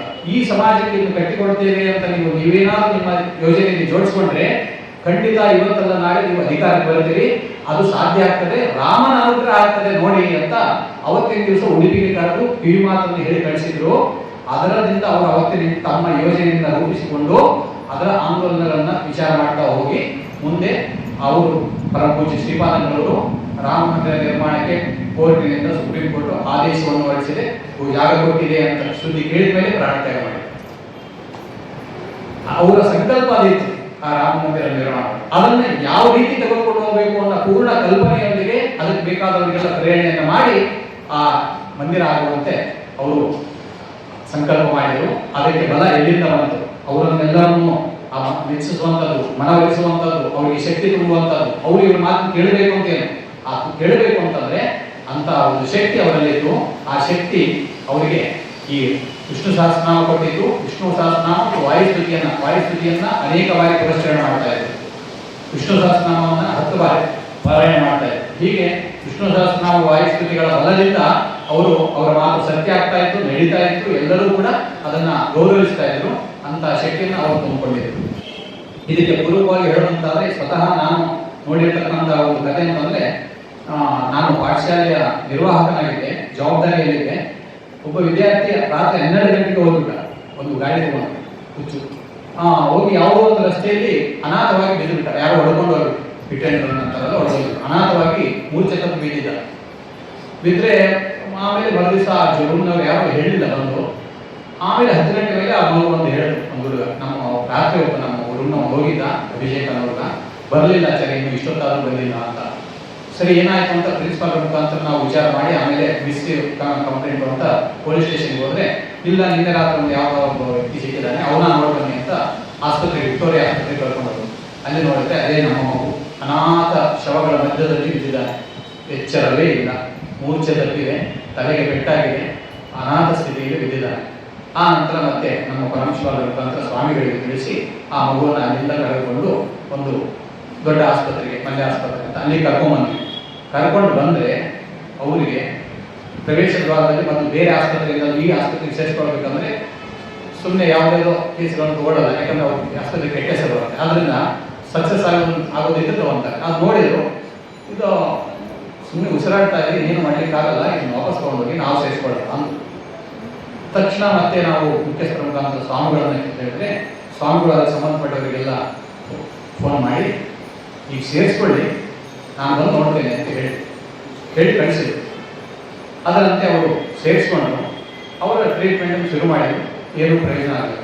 2 ದಿವಸ ಬಿಟ್ಟು ಬಂದು ಸ್ವಾಮಿಗಳು ಬೇರೆ ಯಾವ ಊರಲ್ಲಿ ಇರುತ್ತೆ ಸಂಚಾರದಲ್ಲಿ ಬಂದವರು ಆಸ್ಪತ್ರೆಗೆ ಹೋಗಿ ಮಗುವಿಗೆ ಗಂಧವನ್ನು ಇಟ್ಕೊಂಡು ಜಪ ಮಾಡಿ ಆ ಮಗುವಿಗೆ ಗಂಧ ಹಚ್ಚಿ ತಲೆ ಮೇಲೆ ಕೈ ಇಟ್ಟು ಆಶೀರ್ವಾದ ಮಾಡಿ ಬಂದರು. ಇದುವರೆಗೂ ಸ್ವಲ್ಪವೂ ಎಚ್ಚರದಿಂದ ಶವದಂತಿದ್ದಂತಹ ಮಗು ಕೆಲವೇ ದಿನಗಳಲ್ಲಿ ಕೈಕಾಲಾಗಿ ಶುರುವಾಯಿತು, ಕಣ್ಣು ಬಿಡಿತು, ಇವತ್ತಿನ ದಿವಸ ಓಡಾಡ್ಕೊಂಡಿದೆ. ಇದು ಸ್ವತಃ ನಾನು ಅಟೆಂಡ್ ಮಾಡಿರ್ತಕ್ಕಂಥದ್ದು. ಈ ಬಲ ಯಾವುದು ಅಂತಂದ್ರೆ ಸ್ವಾಮಿಗಳ ಮಾತು ಹೇಳ್ತಾ ಇಲ್ಲ, ಸ್ವಾಮಿಗಳಿಗೂ ಒಂದು ಮಾತು ವಿದ್ಯೆ ಇದೆ, ಆ ಸಿದ್ಧಿ ಪಡ್ಕೊಳ್ಳೋದ್ರಿಂದ ಅದರ ಜೊತೆಗೆ ವಿಷ್ಣು ಸಹಸ್ರನಾಮದ ಬಲ ಅವರಲ್ಲಿ. ಇನ್ಯಾವುದೋ ಕಥೆ ಹೇಳೋದು ಬೇಡ, ನನ್ನ ಕಥೆನೇ ನಾನು ಹೇಳ್ತೇನೆ. ಈ ಬ್ರೈನ್ ಟ್ಯೂಮರ್ ಅಂತ ಗೊತ್ತಾಗಲ್ಲ, ಹೊರಗಡೆ ಇದ್ದಿದ್ದಂಗೆ ಸ್ಫೋಟ ಆಗಿಬಿಡುತ್ತೆ ಬ್ರೈನ್. ಆ ಬ್ರೈನ್ ಟ್ಯೂಮರ್ನ ಪೂರ್ವ ಸ್ಥಿತಿಯಲ್ಲಿ ನಾನಿದ್ದೆ. ಬ್ರೈನ್ ಟ್ಯೂಮರ್ ಅಂದ್ರೆ ಆ ನೀರಿನ ಮಧ್ಯದಲ್ಲಿದೆ, ನೀರಿನ ಒಂದು ಪಾಸ್ ಆಗೋ ಜಾಗ ಇದೆ, ಅದರ ಮಧ್ಯದಲ್ಲಿ ಬ್ರೈನ್ ಇದೆ. ಹೀಗೆ ನೀರು ಬಂದು ಹೀಗೆ ಹೋಗುತ್ತಂತೆ. ಈ ನೀರು ವಾಪಸ್ ಹೋಗೋ ಜಾಗದಲ್ಲಿ ಒಂದು ಟ್ಯೂಮರ್ ಆಗಿದೆ. ಅವಾಗ ನೀರು ವಾಪಸ್ ಹೋಗಲ್ಲ, ಇಲ್ಲೇ ಸ್ಟಾಕ್. ಇದು ಯಾವಾಗ ನೀರು ಸ್ಟಾಕ್ ಆಗುತ್ತೋ ಆ ನೀರು ಜಾಸ್ತಿ ಆದಂಗೆಲ್ಲ ಈ ಬ್ರೈನು ಸ್ಫೋಟ ಆಗಿದೆ. ನೀರು ಇಲ್ಲಿ ಜಾಸ್ತಿ ಆದ್ಬಿಟ್ಟು ಆ ಬ್ರೈನು ಸ್ಫೋಟ ಆಗಿದೆ. ಇದನ್ನ ಬ್ರೈನ್ ಆಗಿದೆ. ಆ ನೀರು ಹೋಗ್ಬೇಕು ವಾಪಸ್ ಬಂದು ಅದು ಮೂತ್ರದ ಮುಖಾಂತರ ಹೊರಗೆ ಹೋಗುತ್ತೆ. ಯಾವಾಗ ಆ ವಾಪಸ್ ಬರೋ ಜಾಗದಲ್ಲಿ ಏನಾದರೂ ಆದರೆ ಅದನ್ನ ಟ್ಯೂಮರ್ ಆಗುತ್ತೆ, ಇದು ಬ್ರೈನ್ ಹ್ಯಾಮರೇಜ್ ಆಗುತ್ತೆ ಅಂತ ಕರೀತಾರೆ. ಆ ವಾಪಸ್ ಬರೋ ಜಾಗದಲ್ಲಿ ನನಗೂ ಕೂಡ ಒಂದು ಟ್ಯೂಮರ್ ಆಗಿದೆ. ದೇವರ ಅನುಗ್ರಹ, ಒಂದು ವಿಶೇಷವಾದಂತಹ ನಮ್ಮ ಹಿರಿಯರ ಪುಣ್ಯದಿಂದ ಸ್ವಲ್ಪ ಇನ್ನೂ ಅದು ಯಾವಾಗ ಸ್ವಲ್ಪ ಮಲ್ಕೊಂಡಾಗ ಮಾತ್ರ ಅದು ವಾಪಸ್ ಹೋಗೋ ಸ್ಥಿತಿಯಲ್ಲಿ ಇತ್ತು. ಅಂದ್ರೆ ಇನ್ನು ಅರ್ಧ ಮಾತ್ರ ಬೆಳೆದಿತ್ತು, ಪೂರ್ತಿ ಬೆಳೆದಿಲ್ಲ. ಅರ್ಧ ಬೆಳೆದಾಗ ಗೊತ್ತಾಯ್ತು ಏನೋ ಆಗ್ತಾ ಇದೆ ನನಗೆ, ಸ್ವಲ್ಪ ಈ ತಲೆಬೇರಿದಂಗಾಗೋದು ಅಥವಾ ಏನೋ ಒಂದು ಬೇರೆ ಕನ್ಫ್ಯೂಸ್ ಆಗೋದು ಇದೆಲ್ಲ ಆಗಿದೆ ನನಗೆ ಅರ್ಥ ಆಯಿತು, ಏನೋ ಆಗ್ತಾ ಇದೆ ನನಗೆ ಅಂತ ನನ್ನ ಸ್ನೇಹಿತರಿಗೆ ತಿಳಿಸಿದೆ.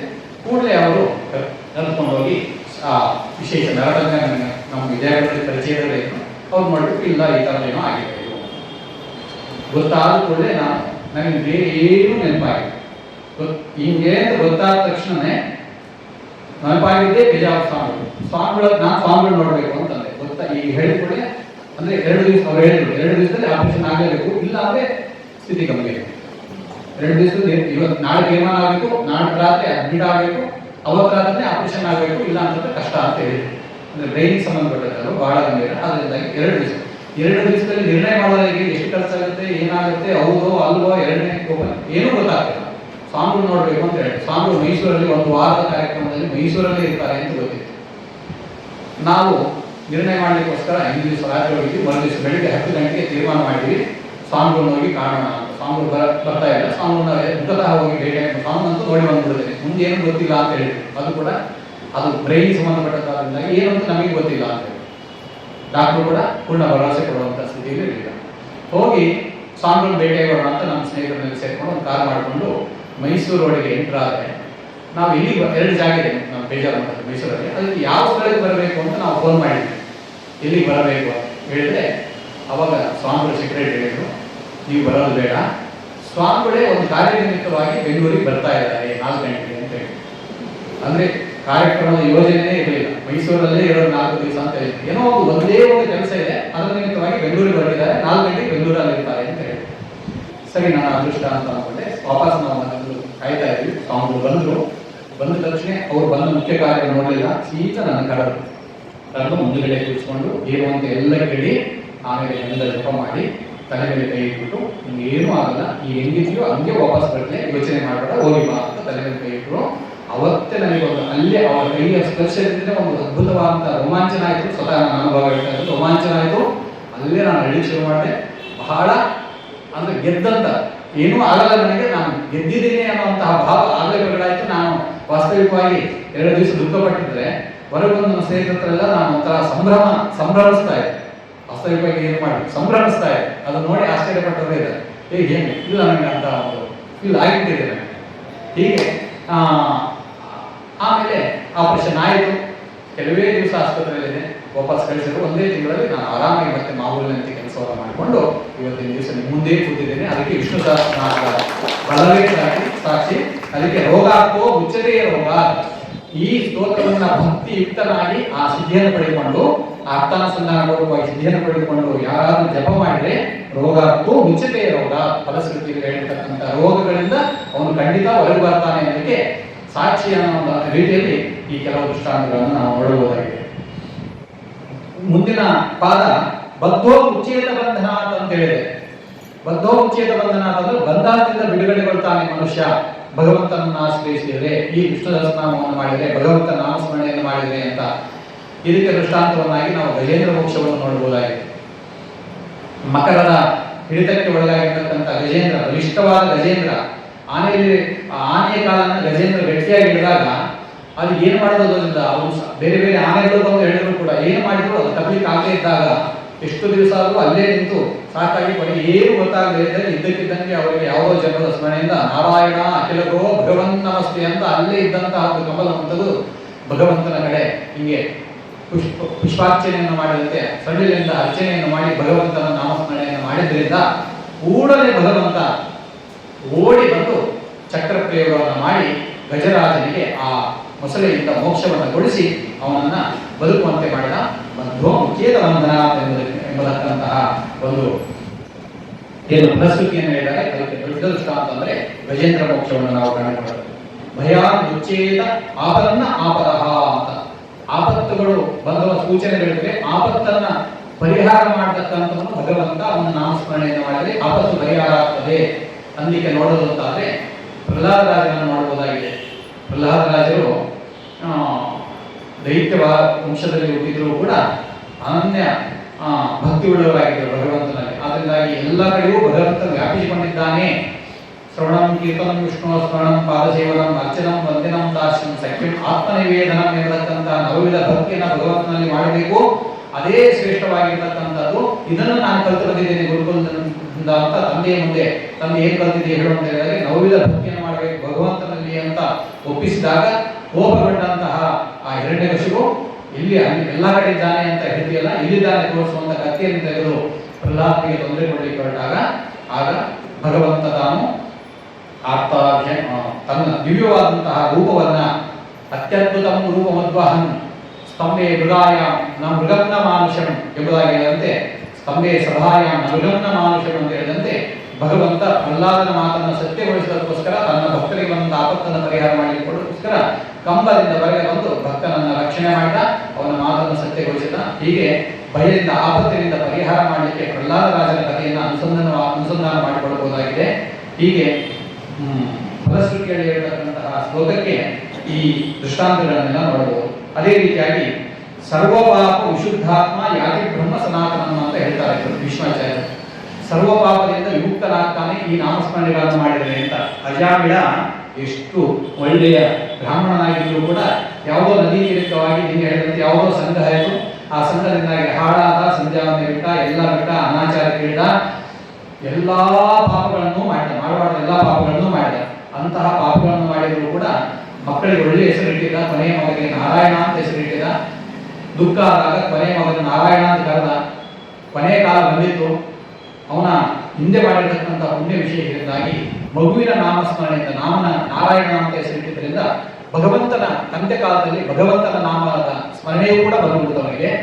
ನಾರಾಯಣ ಅಂತ ನೆಂದ, ಭಗವಂತನನ್ನ ಅವನ ಮಗನನ್ನು ಮೊದಲು ಕರೆದ. ಆದರೆ ಆ ಬಲದಿಂದಾಗಿ ಭಗವಂತನ ನಾಮಸ್ಮರಣೆಯೂ ಆಯಿತು. ಅದರ ಬಲದಿಂದ ಅವನು ಅಂತ್ಯಕಾಲೇ ವಿಶೇಷತಃ ಸಂತತಂ ಚಿಂತಯಂತಂ ಅಂತಕಾಲೇ ವಿಶೇಷತಃ ಅಂತ ಹೇಳಿದಂತೆ ಆಚಾರ್ಯರಂತೆ ಅಂತ್ಯಕಾಲದಲ್ಲಿ ಭಗವಂತನ ಸ್ಮರಣೆ ಮಾಡೋದ್ರಿಂದ ಅಷ್ಟು ಪಾಪಗಳನ್ನು ಮಾಡಿದ್ರು ಕೂಡ ಅವನು ಮೋಕ್ಷಕ್ಕೆ ಹೋದ ಅನ್ನೋದಕ್ಕೆ ಸರ್ವಪಾಪ ವಿಶುದ್ಧಾತ್ಮ, ಸರ್ವಪಾಪಗಳಿಂದ ವಿಶುದ್ಧನಾಗಿ ಭಗವಂತನನ್ನು ನೋಡ್ತಾನೆ ಎಂಬುದಾಗಿ ಏನು ಹೇಳಿದ್ದಾರೆ ಅದಕ್ಕೆ ಅಜಾಗ್ರತೆ ದೃಷ್ಟಾಂತನಾಗಿ ನಿಲ್ತಾನೆ. ಹೀಗೆ ಅನೇಕ ಭಕ್ತರು ಭಗವಂತನನ್ನ ಅನನ್ಯ ಭಾವದಿಂದ ಬಚಿಸಿದವರೆಲ್ಲರೂ ಕೂಡ ಉದ್ಧಾರ ಆಗಿರ್ತಕ್ಕಂಥ ಕಥೆಗಳು ನಮಗೆ ಪುರಾಣದಲ್ಲಿ ವಿಪುಲವಾಗಿ ಬೇಕಾದಷ್ಟು ಸಿಗ್ತಾ ಇರ್ತವೆ. ಹೀಗೆ ಜನ್ಮಮೃತ್ಯು ಜರಾವ್ಯಾಧಿ ಭಯಂ ನೈವೋಪಜಾಯತೆ ಅಂತ ಮನೆಗೆ ಹೇಳ್ತಾರೆ. ಹೀಗೆ ಭಯ, ನಾನಾ ವಿಧ ಭಯಗಳು ಉಂಟಾಗ್ತವೆ. ಭಯನಾಶನ ಅಂತ ಶ್ಲೋಕದಲ್ಲಿ ವಿಷ್ಣು ಸಹಸ್ರನಾಮದಲ್ಲಿ ಬರುತ್ತದೆ. ಕೆಲವರಿಗೆ ಭಯಕೃತ, ದುಷ್ಟರಿಗೆ ದೈತ್ಯರಿಗೆಲ್ಲ ಭಯವನ್ನುಂಟು ಮಾಡ್ತಾನೆ. ಯಾರು ತಮ್ಮ ಕರ್ತವ್ಯವನ್ನು ಮರೆತಾವೆ, ಮಾಡಬೇಕಾದಂತಹ ಅನುಷ್ಠಾನಗಳನ್ನು ಮಾಡಲ್ಲ, ಅವರಿಗೆಲ್ಲ ಅನೇಕವಾಗಿ ಭಯವನ್ನು ಕೊಟ್ಟು ಮತ್ತೆ ಸರಿಯಾಗಿ ತರುತ್ತಾನೆ. ಭಯನಾಶನ, ತನ್ನ ಭಕ್ತರಿಗೆ ಯಾವುದಾದ್ರೂ ಭಯಗಳು ಬಂದ್ರೆ ಆ ಭಯಗಳನ್ನು ನಾಶ ಮಾಡ್ತಾನೆ ಭಗವಂತ. ಇದಕ್ಕೆ ಇನ್ನೂ ಒಂದು ಒಳ್ಳೆಯ ದೃಷ್ಟಾಂತ ಅಂತಂದ್ರೆ ಭಯನಾಶಕನಾಗಿರ್ತಕ್ಕಂಥ ಭಗವಂತ ಒಂದು ಸಲ ಕಪಿಗಳೆಲ್ಲ ಸುಗ್ರೀವಾಜ್ಞೆ ಅಂತ ಪ್ರಸಿದ್ಧ, ಕಠಿಣವಾದಂಥ ಆಜ್ಞೆ. ಅವನು ಹೇಳಿದ ಮೇಲೆ ಅದನ್ನು ಮಾಡಿಕೊಂಡು ಬರಲೇಬೇಕು. ಸೀತಾನ್ವೇಷಣೆಗೋಸ್ಕರ ಎಲ್ಲ ಕಪಿಗಳಿಗೆ ಆದೇಶ ಮಾಡ್ತಾನೆ. ಒಂದೊಂದು ದಿಕ್ಕಿಗೆ ಒಂದೊಂದು ಕಪಿಗಳ ತಂಡ ಹೋಗ್ತದೆ. ದಕ್ಷಿಣ ದಿಕ್ಕಿಗೆ ಒಂದು ಕಪಿಗಳ ತಂಡ ಹೋಗಿರ್ತದೆ. ಆ ಹೋದವರು ಸೀತಾದೇವಿಯನ್ನು ಅನ್ವೇಷಣೆ ಮಾಡಿ ಮಾಡಿ ಮಾಡಿ ಸುತ್ತಾಗಿ ಕೊಡುತ್ತಾರೆ. ಎಲ್ಲಿ ನೋಡಿದ್ರು ಕೂಡ ಆ ಸೀತಾದೇವಿ ಇರತಕ್ಕಂತಹ ಒಂದು ಇದು ಸುಳಿವು ಸಿಗಲ್ಲ. ಸುಗ್ರೀವನ ಆಜ್ಞೆ ಇದೆ, ವಾಪಸ್ ಸೀತೆಯನ್ನ ಇಲ್ಲಿದ್ದಾಳೆ ಅಂತ ತಿಳಿಸದೆ ವಾಪಸ್ ಹೋಗೋಂಗಿಲ್ಲ. ಸೀತಾದೇವಿ ಸಿಗ್ತಾ ಇಲ್ಲ, ಏನ್ ಮಾಡಬೇಕು ಗೊತ್ತಾ ಇಲ್ಲ, ಆಯಾಸ ಆಗೋಗಿದೆ. ಅದರಿಂದಾಗಿ ಸುಗ್ರೀವನ ಭಯದಿಂದ ಒಂದು ಬೆಟ್ಟದಲ್ಲಿ ಕಪಿಗಳೆಲ್ಲ ಸೇರಿಕೊಂಡು ಸುಸ್ತಾಗಿ ಕುಳಿತಿದ್ದಾರೆ. ಏನ್ ಮಾಡೋದು ಗೊತ್ತಾಗದೆ ಕೊನೆಗೆ ಭಗವಂತನ ನಾಮಸ್ಮರಣೆ ಮಾಡೋಣ ಅಂತ ಎಲ್ಲರೂ ಸೇರಿಕೊಂಡು ಭಕ್ತಿಯಿಂದ ನಾಮಸ್ಮರಣೆಯನ್ನು ಮಾಡಿದ್ದಾರೆ. ರಾಮನ ನಾಮಸ್ಮರಣೆಯನ್ನು ಮಾಡಿದ್ದಾರೆ. ಏನಂತ ಮಾಡಿದ್ದಾರೆ ಅದನ್ನು ಅನೇಕ ಬಾರಿ ಅವರೆಲ್ಲ ಮಾಡಿದ್ದಾರೆ. ನಾವೀಗೆಲ್ಲ ಸೇರಿಕೊಂಡು ಕೆಲವು ಬಾರಿ ಆದರೂ ಮಾಡೋಣ. ಅವ್ರು ಯಾವ ನಾಮಸ್ಮರಣೆಯನ್ನು ಮಾಡಿದ್ದಾರೆ ಅಂದ್ರೆ ಶ್ರೀರಾಮ ಜಯ ರಾಮ ಜಯ ಜಯ ರಾಮ ಏನಂತ, ಶ್ರೀರಾಮ ಜಯ ರಾಮ ಜಯ ಜಯ ರಾಮ, ಶ್ರೀರಾಮ ಜಯ ರಾಮ ಜಯ ಜಯ ರಾಮ, ಶ್ರೀರಾಮ ಜಯ ರಾಮ ಜಯ ಜಯ ರಾಮ, ಶ್ರೀರಾಮ ಜಯ ರಾಮ ಜಯ ಜಯ ರಾಮ, ಶ್ರೀರಾಮ ಜಯ ರಾಮ ಜಯ ಜಯ ರಾಮ, ಶ್ರೀರಾಮ ಜಯ ರಾಮ ಜಯ ಜಯ ರಾಮ, ಶ್ರೀರಾಮ ಜಯ ರಾಮ ಜಯ ಜಯ ರಾಮ, ಶ್ರೀರಾಮ ಜಯ ರಾಮ ಜಯ ಜಯ ರಾಮ, ಶ್ರೀರಾಮ ಜಯ ರಾಮ ಜಯ ಜಯ ರಾಮ, ಶ್ರೀರಾಮ ಜಯ ರಾಮ ಜಯ ಜಯ ರಾಮ ಎಂಬುದಾಗಿ ಭಕ್ತಿಯಿಂದ ರಾಮನನ್ನು ಕೊಂಡಾಡಿದ್ದಾರೆ. ಯಾರು ಭಕ್ತಿಯಿಂದ ರಾಮನಾಮ ಜಪವನ್ನು ಮಾಡ್ತಾರೆ ಅವರಿಗೆ ಭಗವಂತ ಅನುಗ್ರಹ ಮಾಡ್ತಾನೆ ಅನ್ನಲಿಕ್ಕೆ ಇದು ದೃಷ್ಟಾಂತ. ಇದನ್ನು ಹೇಳಿದ್ದಾರೆ, ಇದು ಫಲಶ್ರುತಿಯಲ್ಲಿ ಹೇಳಿದ್ದಾರೆ. ಪಾರ್ವತಿ ದೇವಿ ಪ್ರಕರಣವಾಗಿ ಈಶ್ವರ ದೇವರು ಹೇಳ್ತಾರೆ, ಶ್ರೀರಾಮ ರಾಮ ರಾಮೇತಿ ರಮೇ ರಾಮೇ ಮನೋರಮೆ ಸಹಸ್ರನಾಮದ ತುಲ್ಯಂ ರಾಮನಾಮ ವರಾನನೆ. ವರಾನನೆ ಒಳ್ಳೆ ಸುಂದರಿಯಾಗಿರ್ತಕ್ಕಂತಹ ನನ್ನ ಹೆಂಡತಿಯಲ್ಲ ಒಳ್ಳೆ ಪಾರ್ವತಿಯೇ. ಯಾರು ವಿಷ್ಣು ಸಹಸ್ರನಾಮ ಮಾಡಲಿಕ್ಕೆ ಏನಾದರೂ ಅನಾನುಕೂಲ ಉಂಟಾಗಿ ಏನಾದರೂ ಇಲ್ಲದಿದ್ರೆ ಕೊನೆಗೆ ಈ ಶ್ರೀರಾಮ ನಾಮ ಜಪವನ್ನು ಮಾಡಿದ್ರೆ ವಿಷ್ಣು ಸಹಸ್ರನಾಮದ ಫಲವನ್ನ ಸ್ತೋತ್ರ ಮಾಡಿರ್ತಕ್ಕಂಥ ಫಲವನ್ನು ಪಡೆಯಬಹುದಾಗಿದೆ ಅಂತ ಹೇಳಿರ್ತಕ್ಕಂಥದ್ದಿದೆ ಫಲಶ್ರುತಿಯಲ್ಲಿ. ಅದರಂತೆ ಅಂತಹ ಶ್ರೀರಾಮ ನಾಮ ಜಪವನ್ನು ಅವರು ಮಾಡಿದ್ದಾರೆ. ಮಾಡಿದ ಫಲ ಏನಾಯಿತು ಅಂತಂದ್ರೆ ಅಲ್ಲಿ ಪಕ್ಷಿರಾಜ ಸೂರ್ಯನ ಹತ್ರ ಹೋಗಿಬಿಟ್ಟು ಒಂದು ಸ್ಪರ್ಧೆಯಲ್ಲಿ ಸೂರ್ಯನ ಹತ್ರ ಹೋಗಿ ತನ್ನ ರೆಕ್ಕೆಗಳನ್ನು ಸುಟ್ಕೊಂಡು ಅಲ್ಲಿ ಬಂದು ಬಿದ್ದಿದ್ದ. ಆ ರೆಕ್ಕೆಗಳೆಲ್ಲ ಸುಟ್ಟೋಗಿದ್ದು ಆಡಲಿಕ್ಕೆ ಆಗ್ತಿರ್ಲಿಲ್ಲ. ಅಲ್ಲಿ ಬಿದ್ದದ್ರಿಂದ ಅವನು ಅಲ್ಲೇ ಬಹಳ ಸುಸ್ತಾಗಿ ಮಲ್ಕೊಂಡಿದ್ದ. ಯಾವಾಗ ಇವರೆಲ್ಲ ಸೇರಿಕೊಂಡು ರಾಮನಾಮ ಜಪವನ್ನು ಮಾಡಿದರೋ ಆವಾಗ ಆ ರೆಕ್ಕೆ ಆ ಪಕ್ಷಿಗೆ ಪೂರ್ಣ ರೆಕ್ಕೆಗಳು ಬೆಳೆದು ರಾಮನಾಮ ಮಂತ್ರದಿಂದ ಅವನಿಗೆ ಬಂದಂತಹ ವ್ಯಾಧಿ ರೋಗ ಪಕ್ಷ ಸುಟ್ಟೋಗಿರ್ತಕ್ಕಂಥದ್ದು ರೆಕ್ಕೆಗಳು ಸುಟ್ಟೋಗಿದ್ದು ರೆಕ್ಕೆಗಳು ಬೆಳೆದು ಎಲ್ಲ ಚೆನ್ನಾಗಿ ಅವನು ಮತ್ತೆ ದಷ್ಟಪುಷ್ಟನಾಗಿ ನಿಂತುಬಿಟ್ಟು ನನಗೆ ನೀವೆಲ್ಲ ಬಂದು ರಾಮನಾಮ ಜಪವನ್ನು ಮಾಡಿ ನನಗೆ ಮತ್ತೆ ರೆಕ್ಕೆಗಳು ಬರುವಂತೆ ಮಾಡಿದ್ದೇನೆ, ನನಗೆ ನೀವು ಉಪಕಾರ ಮಾಡಿದ್ರಿ, ನಾನೇ ನೀವು ಉಪಕಾರ ಮಾಡಿ ಅಂತ ಹೇಳಿದಾಗ ಆಗ ಅವನು ಹೇಳಿದ, ಅವರು ಕಪಿಗಳು ಹೇಳಿದ್ರು, ಏನಿಲ್ಲ ನಾವು ಸೀತೆಯನ್ನು ನೋಡ್ತಾ ಇದ್ದೀವಿ, ನನಗೆ ಗೊತ್ತಾಗ್ತಾ ಇಲ್ಲ, ಏನಾದರೂ ನಿನ್ನೆ ಸಹಾಯಕರಾಗದಾದ್ರೆ ಆಗಬೇಕು ಅಂತ ಹೇಳಿದಾಗ ಅವನು ಎತ್ತರಕ್ಕೆ ಪಕ್ಷಿ ಮೇಲೆ ಹೋಗಿ ಸೀತಾದೇವಿಯನ್ನು ನೋಡಿದ. ಸೀತಾದೇವಿ ಲಂಕೆಯಲ್ಲಿದ್ದಾಳೆ ಅನ್ನತಕ್ಕಂಥ ಸಮಾಚಾರವನ್ನ ತನ್ನ ಸೂಕ್ಷ್ಮ ದೃಷ್ಟಿಯಿಂದ ತಿಳಿದುಕೊಂಡು ಈ ಕಪಿಗಳಿಗೆ ಒಂದು ತಿಳಿಸಿದ. ಆ ಕಪಿಗಳು ಹೋಗಿ ಸುಗ್ರೀವನಿಗೆ ಇಲ್ಲ ಲಂಕೆಯಲ್ಲಿ ಸೀತಾದೇವಿ ಇದ್ದಾಳೆ ಎಂಬತಕ್ಕಂತಹ ಒಂದು ಸಂದೇಶವನ್ನು ಕೊಟ್ಟರು, ಸೂಚನೆಯನ್ನು ಕೊಟ್ಟರು. ಆಪತ್ತು ಬಂದಿತ್ತು, ಭಯ ಆಗಿತ್ತು, ಆ ಆಪತ್ತನ್ನು ಪರಿಹಾರ ಮಾಡಿಕೊಂಡರು ಕಪಿಗಳು. ಯಾವುದರಿಂದ? ರಾಮನಾಮ ಮಂತ್ರ ಜಪದಿಂದ. ಹೀಗೆ ಭಕ್ತಿಯಿಂದ ಯಾರು ಭಗವಂತನನ್ನ ಸ್ತೋತ್ರ ಮಾಡಿದಾರೋ ಅವರ ಆಪತ್ತುಗಳೆಲ್ಲ ಪರಿಹಾರ ಆಗ್ತದೆ ಅನ್ನಲಿಕ್ಕೆ ಏನು ಭಯಂ ನೈವೋಪಚಾರ್ಯತೆ ಎಂಬುದಾಗಿ ಫಲಶ್ರುತಿಯಲ್ಲಿ ಹೇಳಿದ್ದಾರೆ. ಅದಕ್ಕೆ ದೃಷ್ಟಾಂತವಾಗಿ ಈ ಕಪಿಗಳ ಕಥೆಯನ್ನು ನೋಡಬಹುದಾಗಿದೆ. ಹೀಗೆ ಭಗವತ್ ಕಥಾ ಶ್ರವಣ ಎಂಬತಕ್ಕಂಥದ್ದು ಎಲ್ಲರಿಗೂ ಕೂಡ ಪರಮ ಮಂಗಳವನ್ನು ಮಾಡತಕ್ಕಂಥದ್ದು, ಪವಿತ್ರತೆಯನ್ನು ತಂದುಕೊಡ್ತದೆ. ಪವಿತ್ರಂ ಯೋ ಮಂಗಲಾನಾಂಚ ಮಂಗಲಂ. ನಾವು ಶಾರೀರಿಕವಾಗಿ ಮಾನಸಿಕವಾಗಿ ಅನೇಕ ದೂಷಿತರಾಗ್ತೇವೆ, ದೋಷದಿಂದ ಕುಡಿದರಾಗ್ತೇವೆ. ಆ ದೋಷಗಳನ್ನೆಲ್ಲ ಕಳೆದುಕೊಂಡು ಅಂದ್ರೆ ಏನು ಸ್ಪರ್ಶ ದೋಷಗಳು, ಯಾವುದೋ ದೋಷಗಳು ಅವೆಲ್ಲ ಕಳೆದುಕೊಂಡು ಪವಿತ್ರ ಆಗಬೇಕು ಅಂತಂದ್ರೆ ಭಗವಂತನ ನಾಮ ಸ್ಮರಣೆ ಮಾಡಬೇಕು. ಶುದ್ಧಿ, ನೀರಿನಿಂದ ಶುದ್ಧಿ, ಸ್ನಾನದಿಂದ ಶುದ್ಧಿ, ಜೊತೆಗೆ ಭಗವಂತನ ಸ್ಮರಣೆಯಿಂದ ನಾವು ಪವಿತ್ರರಾಗ್ತೇವೆ. ಆದ್ರಿಂದ ಪವಿತ್ರ ತಂದುಕೊಳ್ತಕ್ಕಂಥದ್ದು ಭಗವಂತನ ನಾಮ. ಮಂಗಳ, ಏನಾದರೂ ಒಂದು ವಿಶೇಷ ಮಂಗಳ ಕಾರ್ಯಗಳು ನಡೀಬೇಕಂತಂದ್ರೆ ಅದು ನಮಗೆ ಮಂಗಳಗಳು ಉಂಟಾಗಬೇಕು ಜೀವನದಲ್ಲಿ. ಮಂಗಳಾನಾಂಚ ಮಂಗಳ, ಮಂಗಳಮಯನಾಗಿರ್ತಕ್ಕಂಥ ಭಗವಂತನ ನಾಮಸ್ಮರಣೆಯನ್ನು ಮಾಡಬೇಕು. ಹೀಗೆ ಭಕ್ತಿಯುಕ್ತ ಭಕ್ತರಿಗೆ ಮಂಗಳವನ್ನು ಮಾಡತಕ್ಕಂತಹ ಭಗವಂತನ ಚಿಂತನೆ ಅತ್ಯದ್ಭುತವಾಗಿರ್ತಕ್ಕಂಥದ್ದು. ಅಂತಹ ಚಿಂತನೆಯನ್ನ ಒಂದು ಮಾಸಗಳ ಕಾಲ ಈ ವೇದಿಕೆಯಲ್ಲಿ ನೀವೆಲ್ಲ ಸೇರಿಕೊಂಡು ನಡೆಸ್ತಾ ಇರ್ತಕ್ಕಂಥದ್ದು ಬಹಳ ಸಂತೋಷಕರವಾದಂಥ ವಿಚಾರ. ಸಂಘಟನೆ ಮಾಡೋರಿಗೆ ಬಹಳ ಕಷ್ಟ. ಎಲ್ಲರನ್ನು ನೋಡಬೇಕು, ಅವ್ರು ಬಂದವರನ್ನು ನೋಡ್ಕೊಳ್ಬೇಕು, ಎಲ್ಲರನ್ನು ನೋಟ್ ಮಾಡಬೇಕು, ಅದಕ್ಕೆ ಬೇಕಾದಂತ ಎಲ್ಲ ಸವಲತ್ತುಗಳನ್ನು ದೊರಕಿಸ್ಕೋಬೇಕು. ಇಷ್ಟೆಲ್ಲ ಇದ್ರೂ ಕೂಡ ನೀವೆಲ್ಲ ಸೇರಿಕೊಂಡು ಇಂತಹ ಒಂದು ಸರ್ಕಾರವನ್ನು ಮಾಡತಕ್ಕಂಥದ್ದು ಭಗವಂತನಿಗೆ ಖಂಡಿತ ಪ್ರಿಯಕರವಾಗಿರ್ತಕ್ಕಂಥ ಕಾರ್ಯ ಆಗಿದೆ. ಅದರಲ್ಲೂ ಕೂಡ ಜ್ಞಾನ ಕಾರ್ಯ ಇರತಕ್ಕಂಥದ್ದು, ಭಗವತ್ ಪ್ರೀತಿಜನಕವಾಗಿರ್ತಕ್ಕಂಥದ್ದು. ಈ ಕಾರ್ಯ ನಡೀತಾ ಇರತಕ್ಕಂಥದ್ದು ಈ ಸ್ಥಳಕ್ಕೂ ಕೂಡ ಮಹತ್ವವನ್ನು ಕೊಡುತ್ತದೆ. ಈ ಎಲ್ಲ ಒಂದು ಮಾಸದಲ್ಲಿ, ಅಧಿಕ ಮಾಸದಲ್ಲಿ ನಡೆಯತಕ್ಕಂಥ ಕಾರ್ಯಗಳಿಂದ ಇನ್ನೂ ಅಧಿಕವಾದಂತಹ ಫಲ ನಿಮಗೆಲ್ಲರಿಗೂ ಕೂಡ ಪ್ರಾಪ್ತಿಯಾಗಿ ಭಗವಂತ ಎಲ್ಲರಿಗೂ ಕೂಡ ಮಂಗಳವನ್ನುಂಟು ಮಾಡಿ, ಶ್ರೇಯಸ್ಸನ್ನುಂಟು ಮಾಡಿ, ಬೇಕಾಗಿರ್ತಕ್ಕಂಥ ಇಹಲೋಕದಲ್ಲಿ ಬೇಕಾಗಿರ್ತಕ್ಕಂಥ ಸಕಲ ಸೌಖ್ಯಗಳನ್ನು, ಆನಂದಗಳನ್ನು ಕೊಟ್ಟು ಮುಂದೆ ಶ್ರೇಯಸ್ಸನ್ನು ಉಂಟು ಮಾಡಿ ಅಂತ ಪ್ರಾರ್ಥನೆ ಮಾಡ್ತಾ, ನಮ್ಮ ಗುರುಗಳು ವಿಶೇಷ ಶ್ರೀಪಾದಂಗಳವರು ಪರಮಾನುಗ್ರಹ ಮಾಡಿ 4 ಅಕ್ಷರಗಳನ್ನು ಹೇಳಿಕೊಟ್ಟಿದ್ದಾರೆ. ನಮ್ಮ ಹಿರಿಯರು ಆ ವಿದ್ಯೆಯನ್ನು ಕಲಿಸಲಿಕ್ಕೆ ಅಲ್ಲಿ ಕಳಿಸಿಕೊಟ್ಟಿದ್ದಾರೆ. ಆದ್ದರಿಂದ ನಮ್ಮ ಮನೆಯ ಹಿರಿಯರಿಗೂ, ನಮ್ಮ ಅಣ್ಣಂದಿರು, ತಂದೆ ತಾಯಿಗಳು, ಅದೇ ರೀತಿಯಾಗಿ ನಮ್ಮ ವಿಶ್ವೇಶ್ವರ ಗುರುಗಳು, ಅವರ ಗರಡಿಯಲ್ಲಿರುವಂಥ ಅನೇಕ ಪಂಡಿತರು ನಮಗೆ ಇದೆಲ್ಲ ಅನುಗ್ರಹ ಮಾಡಿದ್ದಾರೆ. ಆ 2 ಮಾತುಗಳು ನೀವೆಲ್ಲ ತಿಳಿದವರೇ ಆಗಿದ್ದೀರಿ, ಆದರೂ ಕೂಡ ಸ್ವಲ್ಪ ಏನೋ 1-2 ಅಕ್ಷರ ಜಾಸ್ತಿ ಇರೋದ್ರಿಂದ ತಿಳಿದವರ ಮುಂದೆ ಒಪ್ಪಿಸುವಂತೆ ನಾನು ಕೂಡ 1-2 ಮಾತುಗಳನ್ನು ನಿರೂಪಣೆ ಮಾಡಿದ್ದೇನೆ. ಏನಾದರೂ ದೋಷಗಳಿದ್ರೆ ಅದು ನಂದು, ಏನಾದರೂ 1-2 ತಿಳ್ಕೊಳ್ಳುವಂಥ ವಿಚಾರಗಳಿದ್ರೆ ಅದು ಗುರುಗಳ ಅನುಗ್ರಹದಿಂದ ಲಭಿಸಿರ್ತಕ್ಕಂಥದ್ದು ಅಂತ ಹೇಳ್ತಾ ಭಗವಂತನ ಅನುಗ್ರಹ ಎಲ್ಲರಿಗಾಗಿ ಪ್ರಾರ್ಥನೆ ಮಾಡ್ತಾ ಇದ್ದೇನೆ. ಶ್ರೀ ಕೃಷ್ಣಾರ್ಪಣ.